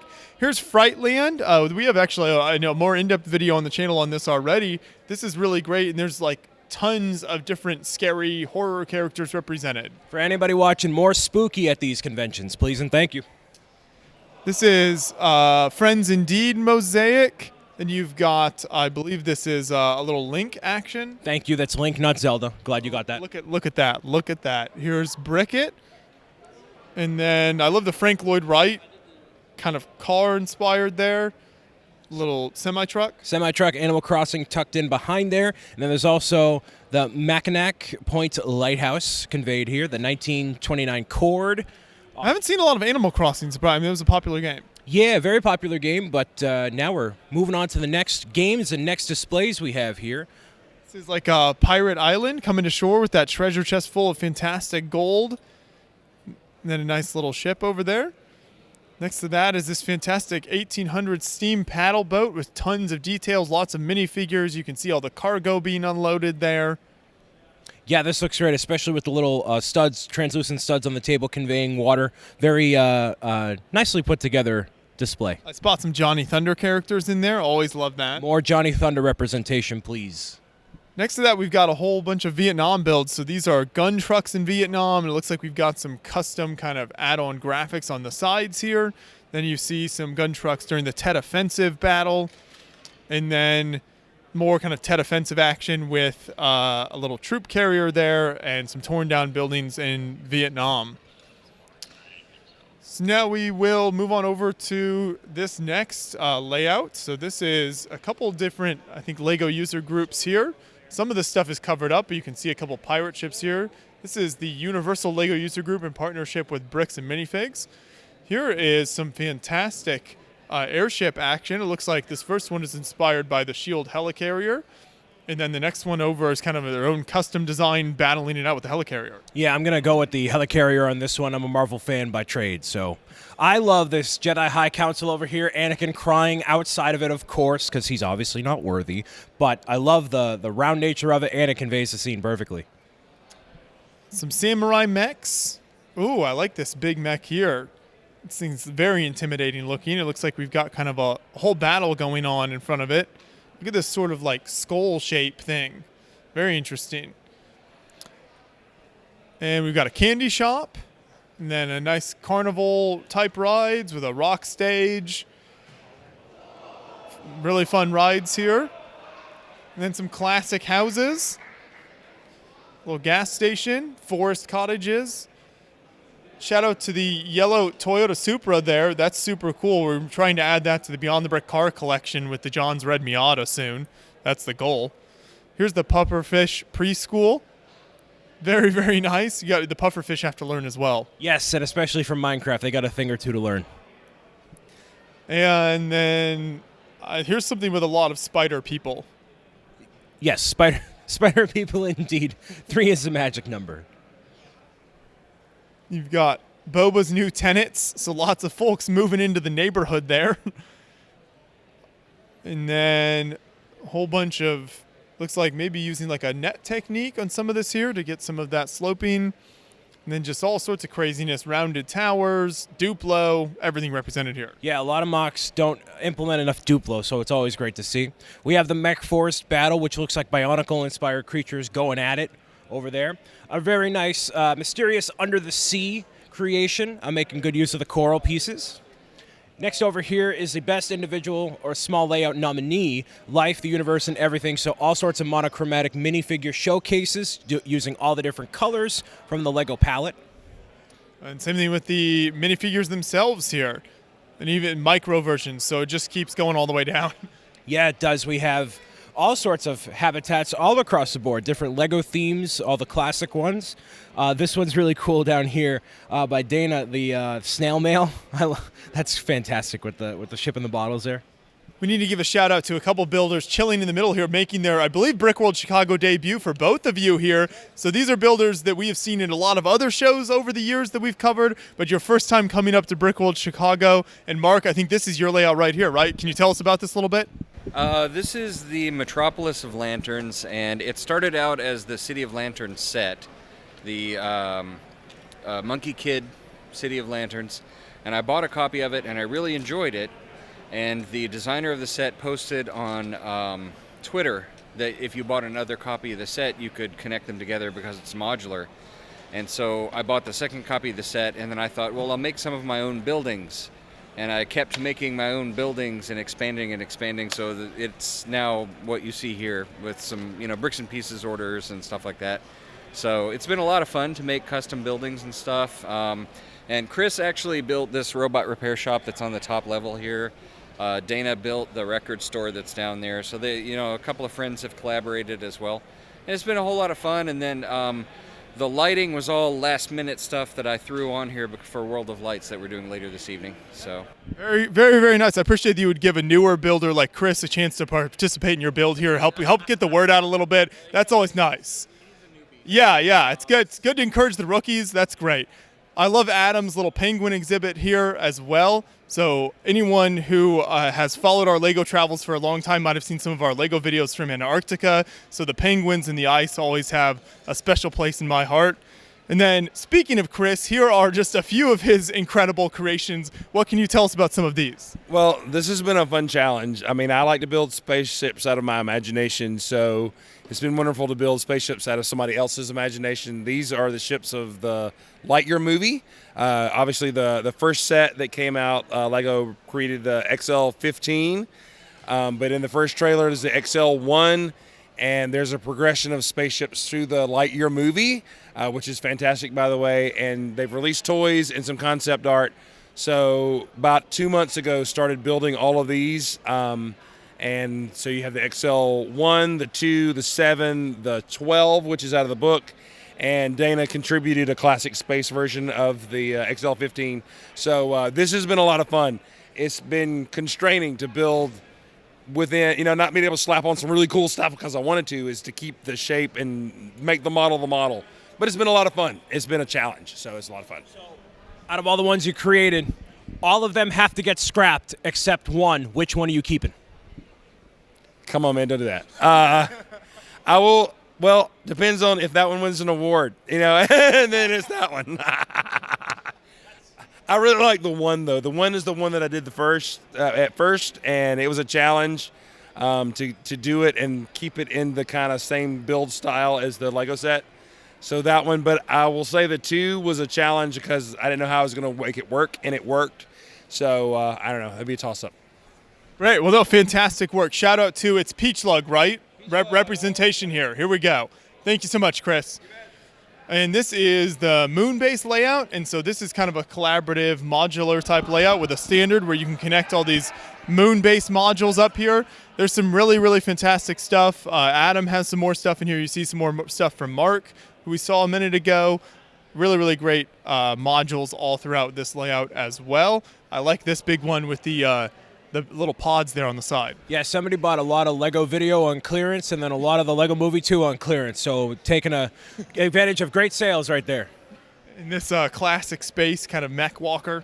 Lots of classic space, classic themes all around here. Gotta love it. Ooh, look at the alien build. Very, very nice. What do you think? This is from your generation, right, Kirk? Definitely not, but it's a generation that I love a lot. So this is the Xenomorph. As we can see, a lot of detail going on in this build in terms of the head shaping, the tail. I would love to have this on display in my room, like just have it on a shelf or a desk or something like that. This is great. Next to that is along city layout. We've got some factory lofts, beautifully done brown building. Wait. let's bring it back here for a second. Do we need to rewind a little bit? Rewind a bit. We have Knight Rider right here, a set that I've wanted for a while, and this one is actually a nice scale for the character. We even have a light up function in the front with the lights. This is, if I could buy this, I would buy it right now. This is great. There you go. Whoever built this, reach out to Kirk. Now, you see some more very colorful houses here. The Bubblegum Company, very nice large pink building. Oh, I love this library. Look at that with the books, and you enter through the books, and the roof is a book, and there's a beautiful dome. Very creative idea to have it like that in that sort of like creative style, taking the actual book and then turning it into a building. That's creative as heck. Shout out to Larry Friedman, the town library. That is fantastic. This is the first time I've seen that building. I think that's really, really cool. You know, abandoned schoolhouse. You got a beautiful Baroque cathedral. Wonderful architecture, and I think that finishes this section out for us, so we'll keep moving down this way here. So we've got its own kind of individual layout, standalone area down here. Looks like the builder is still making a couple last-minute changes, but it looks like it's mostly together. This is the Scooby-Doo team-up here. It's a team-up you don't see very often here, Brian. No, not at all, but it's done incredibly well. And again, Spooky is welcome at all these conventions, and clearly the awards are speaking for themselves. So you're seeing the Greatest Spectacle Award a couple times over, and taking a great collaboration between two awesome franchises and doing incredibly well with it. The lighting details up on the castle make it shine that much more. All sorts of classic monsters all the way through, and does a nice job of taking up a good amount of space in a meaningful way, making use of the dark gray, big ugly rock pieces, and making the best of it. Yeah, just a very impressive large layout from one builder here, in this large black castle. Has lots of detail on the inside as well, so it's great to see so much work put into that. We see a large group gathered over here. What do you think is happening at these tables? I think they are coming together to figure out the tax breaks for Lego and trying to optimize their portfolios for the year 2022. What a responsible group of individuals, and I really commend them for doing that. Absolutely. Don't mess with the IRS, kids. If there's anything, don't do that. We'll go over here to the, this is the Northern Illinois Lego Train Club now. So this is a group that's been here for many years and has always done a ton of incredible layouts. I love this kind of classic drive-in diner here. Yeah, absolutely. Everything here is very succinct. You can tell it's a team that worked together to make one cohesive layout, combining different elements in a meaningful way. And then you get to these massive skyscrapers that is giving me quite a bit of anxiety thinking about how you would get up onto the table and placing all of that down, and I don't want to see that get taken apart. So it's great on its own as it is. We need to give a shout out to Culver's, one of the icons of the Midwest here. If you're ever traveling through this area of the country, you've got to hit up Culver's, try some of those cheese curds, maybe a burger. Yeah, I got to give it a shot. Haven't been yet. Oh, you haven't been? Oh, man, that's where we got to go. Yeah, we do. Then we keep moving down here, and you got this. This is like some kind of a, it's like a brewery. Okay. Microbrewery, of course. You know, that's an eclectic taste. And an Enterprise rent-a-car, you've got to have these logistical things in the build. Right, exactly. You can't get through a Lego City without having a place to rent a car. Where else are you going to rent a car? Just take a moment and revel in the actual gas price going on here. I mean, that's much lower than what we're dealing with. That's half the price of what I saw in downtown Chicago. Absolutely. This is in this economy. Now we've got a couple of kind of arcade-style games. You've got a pirate-themed one here where it looks like it kind of pushes the bricks off the edge when you drop them in, and it's got a whole fort built in there. That's super cool. Then a classic space one here. You can win Starburst, Kirk. Is there anything better than winning Starburst? absolutely nothing. Absolutely nothing. Maybe winning a race against Bricks O'Brien or something like that, but this definitely can't beat that. I don't think it's that impressive to win a race against Bricks O'Brien. I mean, I'm a pretty slow guy. I waddle, so, that's that. What doesn't waddle is all the trains that are on the tracks all throughout this section of the display. That does continue all throughout this area. Actually, this whole entire setup here with the lug, and then there's custom printed designs all across each of the cargo boxes here. So I love the big orange, I guess you'd call this a crane or cargo box mover thing. I think this is really cool. Why do you think it's cool? Because it's very bright, it stands out with its orange, and it's on these tracks, and it looks like it could get a lot of work done really quick. I feel like in another life you would operate one of those as your profession. Maybe if YouTube didn't work out for me. We've got a fantastic build, the Neighborhood of Make-Believe by Matt Delanoy, a builder who has represented many, many years here at Brickworld. So I love Mr. Rogers a lot. I enjoyed the movie with Tom Hanks and everything like What that. a controversial statement. Mr. Rogers is amazing. I love the guy. I love the movie. I love the show, Mr. Rogers' Neighborhood. Like, this is a great build that represents the show, and especially the land of make believe and everything that's there. You can see all the characters there. You can see King Friday. You can see the mailman, like Mr. Feely. It's a lot of detail here. Everything that you would expect to see from a build like this is here in this build, especially with the colors and everything of the road. Looks fantastic. And we'll make our way to a few more trains as we round the corner. All of this corn just warms my heart as a Hoosier checking out these builds here. I really feel at home. Yeah, as you should. And wow, look at all these lighting kits inside of these custom and Lego official modulars, and that continues all the way into the Eiffel Tower, which is decked out entirely out of lights as well.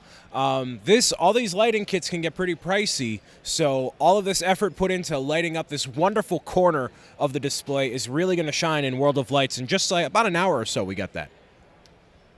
And once again, some more great modular buildings all lit up. And then going into the skyscraper section here, some very tall, impressive buildings. And then you've got Sharknado forming. We actually took Andreas out in his first tornado in downtown Chicago when he first arrived here. I thought you were going to say, we took Andres into his first Sharknado in downtown Chicago. It kind of felt like that at times.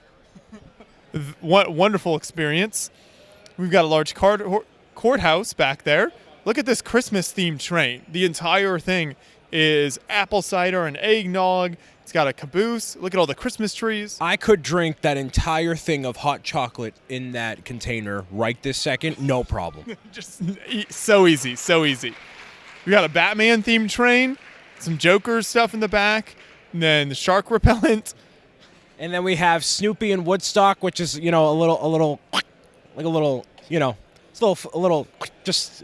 It's like the Beyond the Brick videos on the video screen. Right, it's just a little bit, but in a good way. It looks great from the side angle, just like out of the cartoon. And then we've got a wonderful sort of, is this like Aladdin-themed build, I want to say? Yeah, definitely inspired by the Taj Mahal in a lot of ways, customized with the turquoise builds. Well, hold on. Look at all of this foliage. Whoa, that's a lot of variety of trees. Yeah, absolutely. The colors just pop on there, and especially the color scheme for the two different factions of robots being encountered into the Force. I would have nominated this for an award of some kind, just with the color contrast and the vibe of this little area. It's excellent. I like this because the robot mecha stuff isn't usually represented with this much color.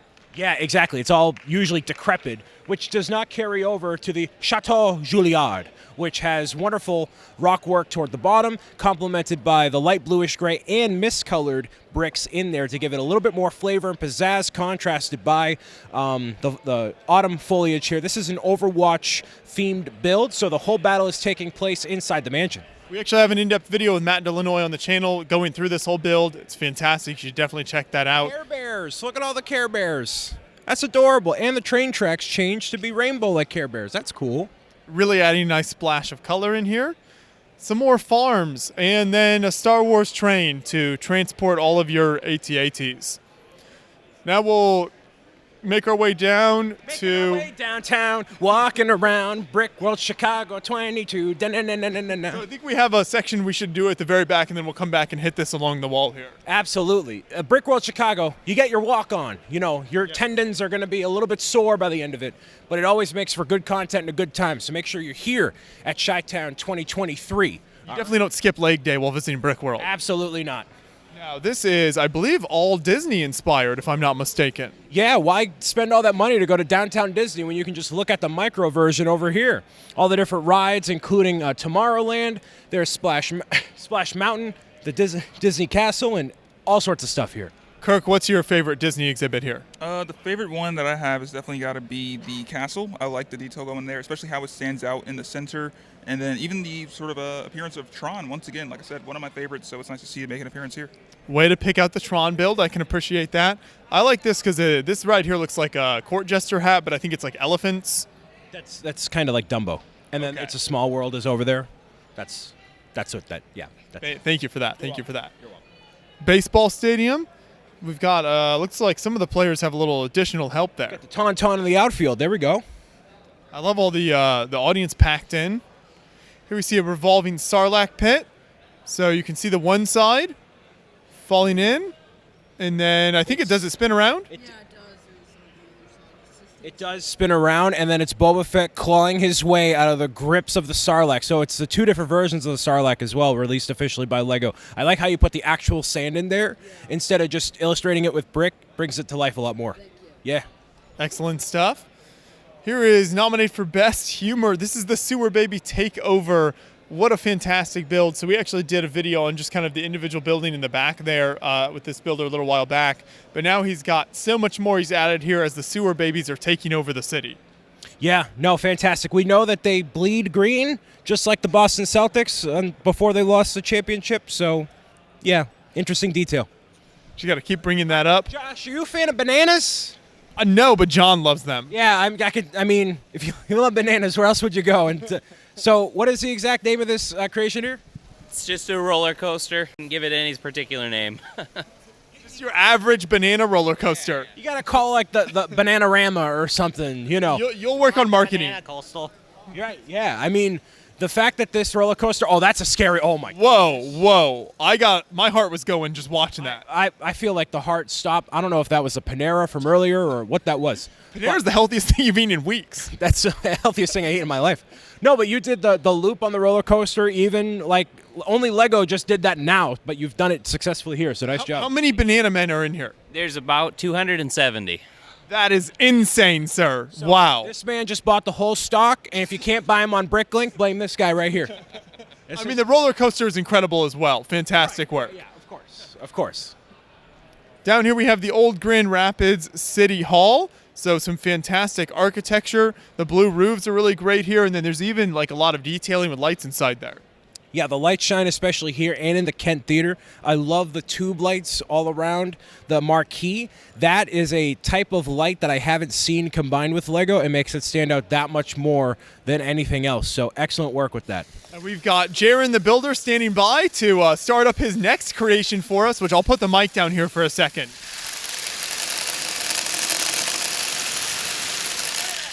ASMR, baby. Did you all fall asleep during that? That was the goal. But this is a great build. They already fell asleep during this video 3 times anyways.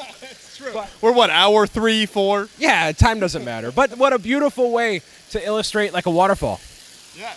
Fantastic work there. Nominated for Best Special Effects, and we definitely have a more in-depth video on that as well. Thank you. Here is Mist Island. So lots of great architecture. This is from a video game. I was going to say I thought it was. Yeah, Myst is a video game. And then continuing on to the video game, this is one of my favorite creations that I've seen year over year, Crash Bandicoot and Aku Aku together from the Naughty Dog classic Crash Bandicoot, of course. Like there's a whole timeline there as well. Yeah, absolutely. I love this build. We'll go ahead and finish this section out then. Here's, we didn't start the fire. I didn't start the fire either. We have Eve from WALL-E as a mosaic. A very nice aquatic scene along with a beach shore. Very cool. I'm Blue. Gotcha. Lots of little intricate art pieces, installations here. Best sea vessel. Something that's not little is this massive safety vessel here. You can see some great little orange boats on top, and the whole shaping and building is just wonderful. Yeah, it's a standby safety vessel by Jack, and this is one of the few large-scale boats that we've seen here at the show. You've got the last house on the front. You keep saying you need more of this, but I think it's already pretty well represented. We could always use more spooky, and I mean, what a fantastic representation with that oh-so-elusive haunted house. These builds here in the back are some of my favorite. I was really surprised when I walked by and saw these. You know I love the military layouts, but I love the presentation here. Building this into the wooden chests is just a great idea. So you see kind of the offensive happening here, and then you see the desperate defense on the right as well. And I think this is just a really creative way to present the builds. Fantastic work to Dennis there on that build. Oh, it's our second Iron Giant build of the tour. Yeah, fantastic. And I mean, everybody in this section has done a great job with presentation, something that I think a lot more people could do at these sort of shows. So this Iron Giant is fantastic. All the metals in the suitcase over there, especially with the velvet kind of in there. Very, very cool. Then we've got this build nominated for Best Small Group Layout. I think we've got some of the builders represented here. So this is called The Forest. So what's your overview of this layout? So this is based off of the game The Forest, which came out in 2018. It's a survival horror game where you crash land on in a forest and your son goes missing and you're trying to survive the wilderness and the native tribes that are trying to kill you, all while trying to find your son as well. Okay, It sounds too scary for me, but it looks like it made a great build. So thanks for bringing that out to the show. Mr. Potato Head, too scary for you? Because I think it's just the right level for me. Okay, that's great. At least we have that. Moving down here, we've got another city layout, and it's got a nice train track all around. I love the little helipad up there. Yeah, great contrast with the colors over here for Landis Hollow. And then a nice little hot dog stand, kind of a fire station, big tall tower. I think, is that Spider-Man, Kirk? Yes, it is. Yes, it is. I mean, he looks like he's hanging out. We got Captain Marvel over there, and they're all just kind of like making a little hangout. Definitely no superheroing going on today, so I mean, they're relaxed. And this is the other side of Disney that we saw earlier. And I think we still have that one section over there before we go back against the wall, so we should probably make sure we show that. Yeah, we should. Let's go, everybody.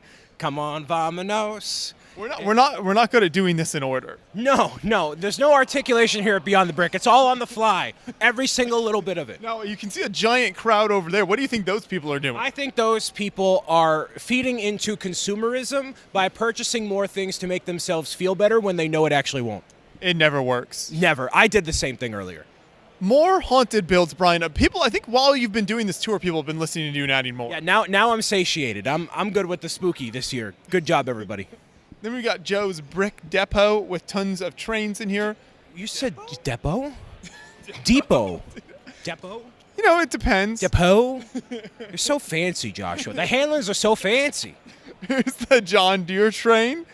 I love the coloring on that. Ooh, we got a little Star Wars being transported. We've got a Voltron, something like that in the back. I think we saw a large one of those at the beginning of the tour. Nice kind of silo build.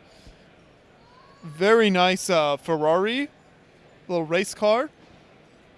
And a Christmas layout. Yeah, so this is a technique that they use in a lot of Department 56 displays. This is like snow, like cotton material, and you don't need to cover it all with plates to get the point of snow across. And this combines the Winter Village collection, Diagon Alley, the classic stuff. You're seeing a lot of custom builds throughout here as well. So all of this combined to make for a wonderful Christmas display all across the board. Presents, Santa, we got Frozen. Check out the silver.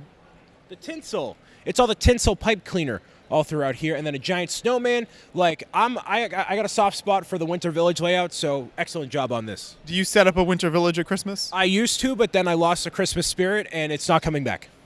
Okay, that's the saddest thing I've heard this whole tour. Here's the beach now. I may just enjoy this beach because we're not getting any better after that. Here's a big city layout, couple of train tracks. Shout out to Chili's. I know you like chili. We're getting hour 4 in. Shout out to Chili's. My goodness. This is a great build here with the old kind of adventures prints there with the palm branches as well. Chicago grand opening November 2000. I think that's one of like Chicago store opening bricks. Here's the Flash zooming around in a car. Ghostbusters headquarters. A bunch of modular buildings. There's the Riddler being attacked by the Lego movie pirate whose name I've forgotten. Metalbeard. Thank you for that. Thank you. All of these very nice row houses as well. Ooh, there's a dinosaur facing down Emmett in his construction mech. What do we have here in the middle, Kirk? We have Doctor Strange's Sanctum Sanctorum, which actually just got a set reveal today during LegoCon. So it's nice to see this have an appearance here at the show. It looks a bit more fleshed out in comparison to like the one that we got from Doctor Strange's Sanctum Sanctorum Showdown. So I do like this build a lot, especially kind of just making it fill in with the rest of the city and kind of mix in there. As we make our way over here, we see another train station, which is very nice. And then moving into more of that spooky section alongside some basketball sets, sports sets. If you need a place to start with your own custom creation, take a Lego set, retheme it. No shame in that at all. It counts as a mock. Don't worry about that. Love this spooky carousel. Excellent job. Now I think we finished with this section. I think it's just the builds against the wall is the last section we have left. Yes, that is all of where the Lego Masters are. Typically at these conventions, we have Lego Master Row. So you'll see that there's everybody lined up all across there. So if you want to come to a Brickworld or Brick Fair Virginia actually had it as well. You can meet a variety of Lego Masters, all their creations all lined up in a row, everything from mosaics to custom creations, and they take especially extra care with all their builds as they're heading down toward this side, we're seeing like motos, crazy stuff that we've seen on live streams all throughout the community. We're seeing a lot of stuff. Mark and Steven Erickson might be represented? Potentially. We're just going to have to take a look and see. But first, we'll start over here. We have some mocks of some mechs. We got some Star Shout Wars. out to some Exoforce throwback here. A criminally underrated theme, in my opinion. Absolutely, I agree. More mechs, more Gundam, more anime. There we go. And a nice flag gallery. And then we get into some very nice vehicles here. Got a nominee for the best land vehicle here, very nicely represented. Are you the builder over here for these? I am. Yeah, any words you want to say about the build? I guess a couple words is that I'm a big fan of all the RWB custom cars, and I decided to do a replica of one, and happens to be so that one of them is local here to Chicago. And I met the owner, and I decided to do a replica of the real car, and as you see in the photos, it's the model and the real car together. I love it. Great work. Fantastic. Thank you. Then we've got a little Ferris Bueller's Day Off. Yep, a movie I definitely resonate with. Here in Chicago, you gotta represent. Absolutely, you do. We're moving into some of the Lego Master territory here with Brickster. So we featured a lot of his stuff before. He's been on a couple different live streams, and now he is on Lego Master Season 3. Although they can't say much about what's happening because it hasn't debuted yet, you're seeing everybody in display with their creations. We have Link, there's some Avatar, The Last Airbender, Miss Marvel, Black Panther, Moana, and so much more. Jump Rope Girl is great. Very nice sense of action and movement there. Yeah, definitely. That carries over through every single one of these creations he's made. Looking forward to Season 3. Then you've got some kind of headdress and jewelry here. Let's see, is this another Doctor Strange? This is from the latest movie, Doctor Strange in the Multiverse of Madness, and I love this build a lot because they basically take a sequence from the movie where Doctor Strange and America Chavez go through each section of the multiverse, or multiple sections of it, and it just captures each sequence very well. There's different universes. You have a paint world. You have the black and white sort of noir. So every single one of these builds is from that scene in the movie, right? Because they're just crashing through each of them in a quick sequence. It happened so fast, so the fact that they were able to capture each of them well here, in my opinion, is very phenomenal. Yeah, some super colorful ones. There's some dinosaurs. Here's like a futuristic drone one. This is... It's basically a B multiverse. It's and this is actually cool because I like the scene a lot because it features the Savage Land, which is featured in the X-Men comics and X-Men the animated series. So I was happy to see that in the movie. That's a number of different builders contributed to that. Now you see some builds by Dawn from Lego Masters, I believe Season 1. You see some of the comic book stuff there, some flowers. Make great wall pieces, the comic book sort of captions. Put that on the wall, it looked very nice. And even the flower details here are very detailed. I like how the creative uses were for different parts. And some more by Dawn here. See the music store. This massive dahlia flower is fantastic. Really pops off the mosaic there. Yeah, absolutely. It definitely stands out at you when you look at it. You kind of want to stand here and just stare at it because I like the parts usage, the color. It pops out against the green and the tan and everything like that. Nice use of colors there. And now we have some work by Moto, who Brian mentioned earlier. Yeah, absolutely. Professor Michael Kanemoto has done a wonderful job bringing his Spirit Wolf, Sir Meows-a-Lot, and the Best Airship nominee, Friends Jago, which this is another one of those. I don't even want to think about how he transported these because it takes some level of madness, and I'm here for it. But there are cannons represented, so I'm a fan. Yeah, there we go. Absolutely. And this is by Michelle over here, and you see kind of a tool belt. You see the crayons, the paperwork, coloring, paint, all sorts of stuff. Yep, a lot of Season 2 representation here, especially with Lauren and Brian with their miniature models from what they built on Season 2, so that's super cool to see. The Beauty and the Beast here is really great as well with those large towers. Here is a German build that I can't pronounce by Susan. Yeah, by Susan Earls again from Lego Masters as well. This is where we're really getting into a lot of that territory. We're seeing some builds by Phil and Maria as well. So if you recognize some of these from the Demolition Derby episodes of the show. Little Luigi and Mario action. Mario Luigi in there. You're also seeing the Mustard Machine by Dawn and Jack. Another fantastic addition. And then the Red Sock by Paris. Very nice. And then Dave Coletta's alphanumeric starfighters. This is always one of my favorite collections at a show. Every single letter of the alphabet represented here, including the exclamation mark and question mark, as all different unique spaceships. I love this. Brick separators, I mean, the amounts of incredible parts usage in here is just amazing. So Dave Coletta, obviously, very talented builder. He actually has a ton of stuff on display here.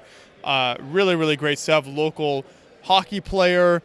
You've got the Undersea Movie Night. I love the Undersea Movie Night. And then he always takes a lot of pride in the DJ Treats and Mean Teacher puppets. So those are obviously from the show as well. Wonderful representation of those here. Actually, there's a lot of small-scale Lego builds of what they did on Lego Masters, including, as you may remember, the mini Fibonacci Tower, the giant scale one, remained entirely intact while on the show. So lots of pride for being on LEGO Masters Season 2, including them being right behind the double doors themselves. So excellent job by Dave. Yeah, just so much variety of builds on display there. It's really, really great stuff. Then you see all sorts of iconic characters represented with each letter. I think it's the first letter of each of their names here, I want to say. Yeah, it's by Dave and Richard, and what a massive collaboration and just slick, clean artwork from every single one of these creations. Definitely like the Jazz Quartet that was recently announced by LEGO. A lot of Miniland inspiration here. And we keep moving down to a fantastic wearable build here by Audrey. So is this your build here? Yeah. Fantastic. What can you tell us about this? Well, I hate to anger all the purists out there, but this is third-party netting, but the technique's really simple, just putting on backing plates and putting stuff on.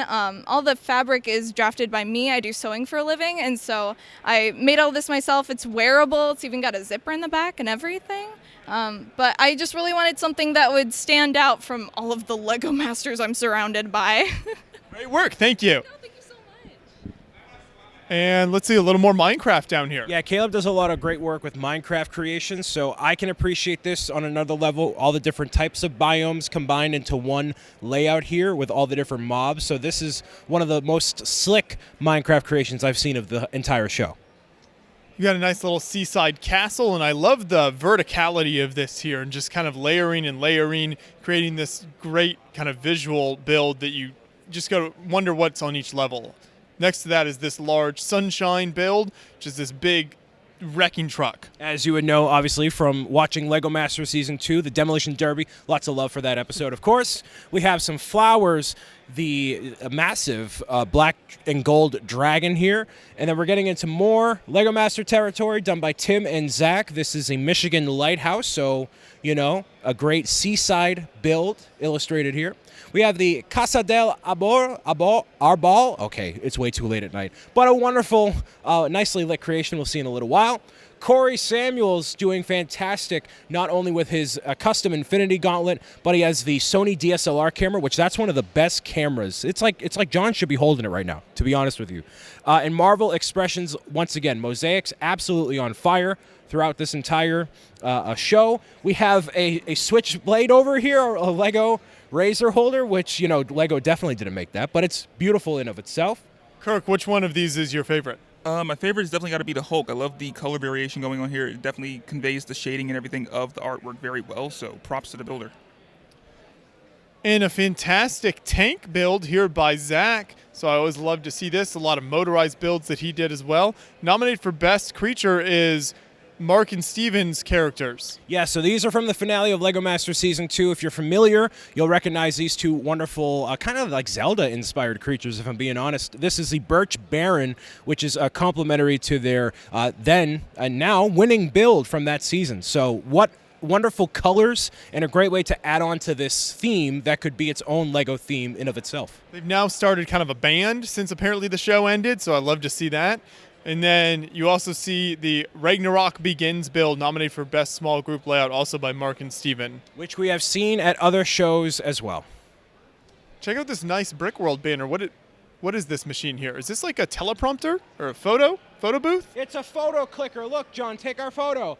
Hey, it's the guys doing the tour. There we go. Okay, wonderful, wonderful. Very good. Is that it? That might be it. I think that might be everything, as far as I know. I don't think we missed anything. If you survey the landscape, you see Chris #1 waving at us, but beyond that, I don't think we missed anything out there. I'm pretty sure we've wrapped up the entirety of the show now. Which is absolutely incredible. And again, if you want to see these up close, not only rewatch the video, but come down to Brickworld Chicago 2023. Beyond the Brick will be here. I will most likely be here. So will Kirk. We're going to peer pressure him into showing up, and it's going to be a wonderful time. So thank you all for tuning in, listening, and watching to this massive tour video showcasing hundreds of wonderful creators all across Brickworld Chicago 2022. We appreciate you. Thank you for sticking with us. If you made it to the end of this video, shout out to you because that's real dedication. These videos are long, but we certainly do our best to bring you every build here at the convention. Thank you so much, Brian and Kirk, for checking out everything with me throughout the whole show floor here. Brickworld Chicago is always one of the best LEGO conventions in the entire world every year. And as Brian said, if you ever have the opportunity, definitely make it down here. Until next time, thanks for watching. Bye.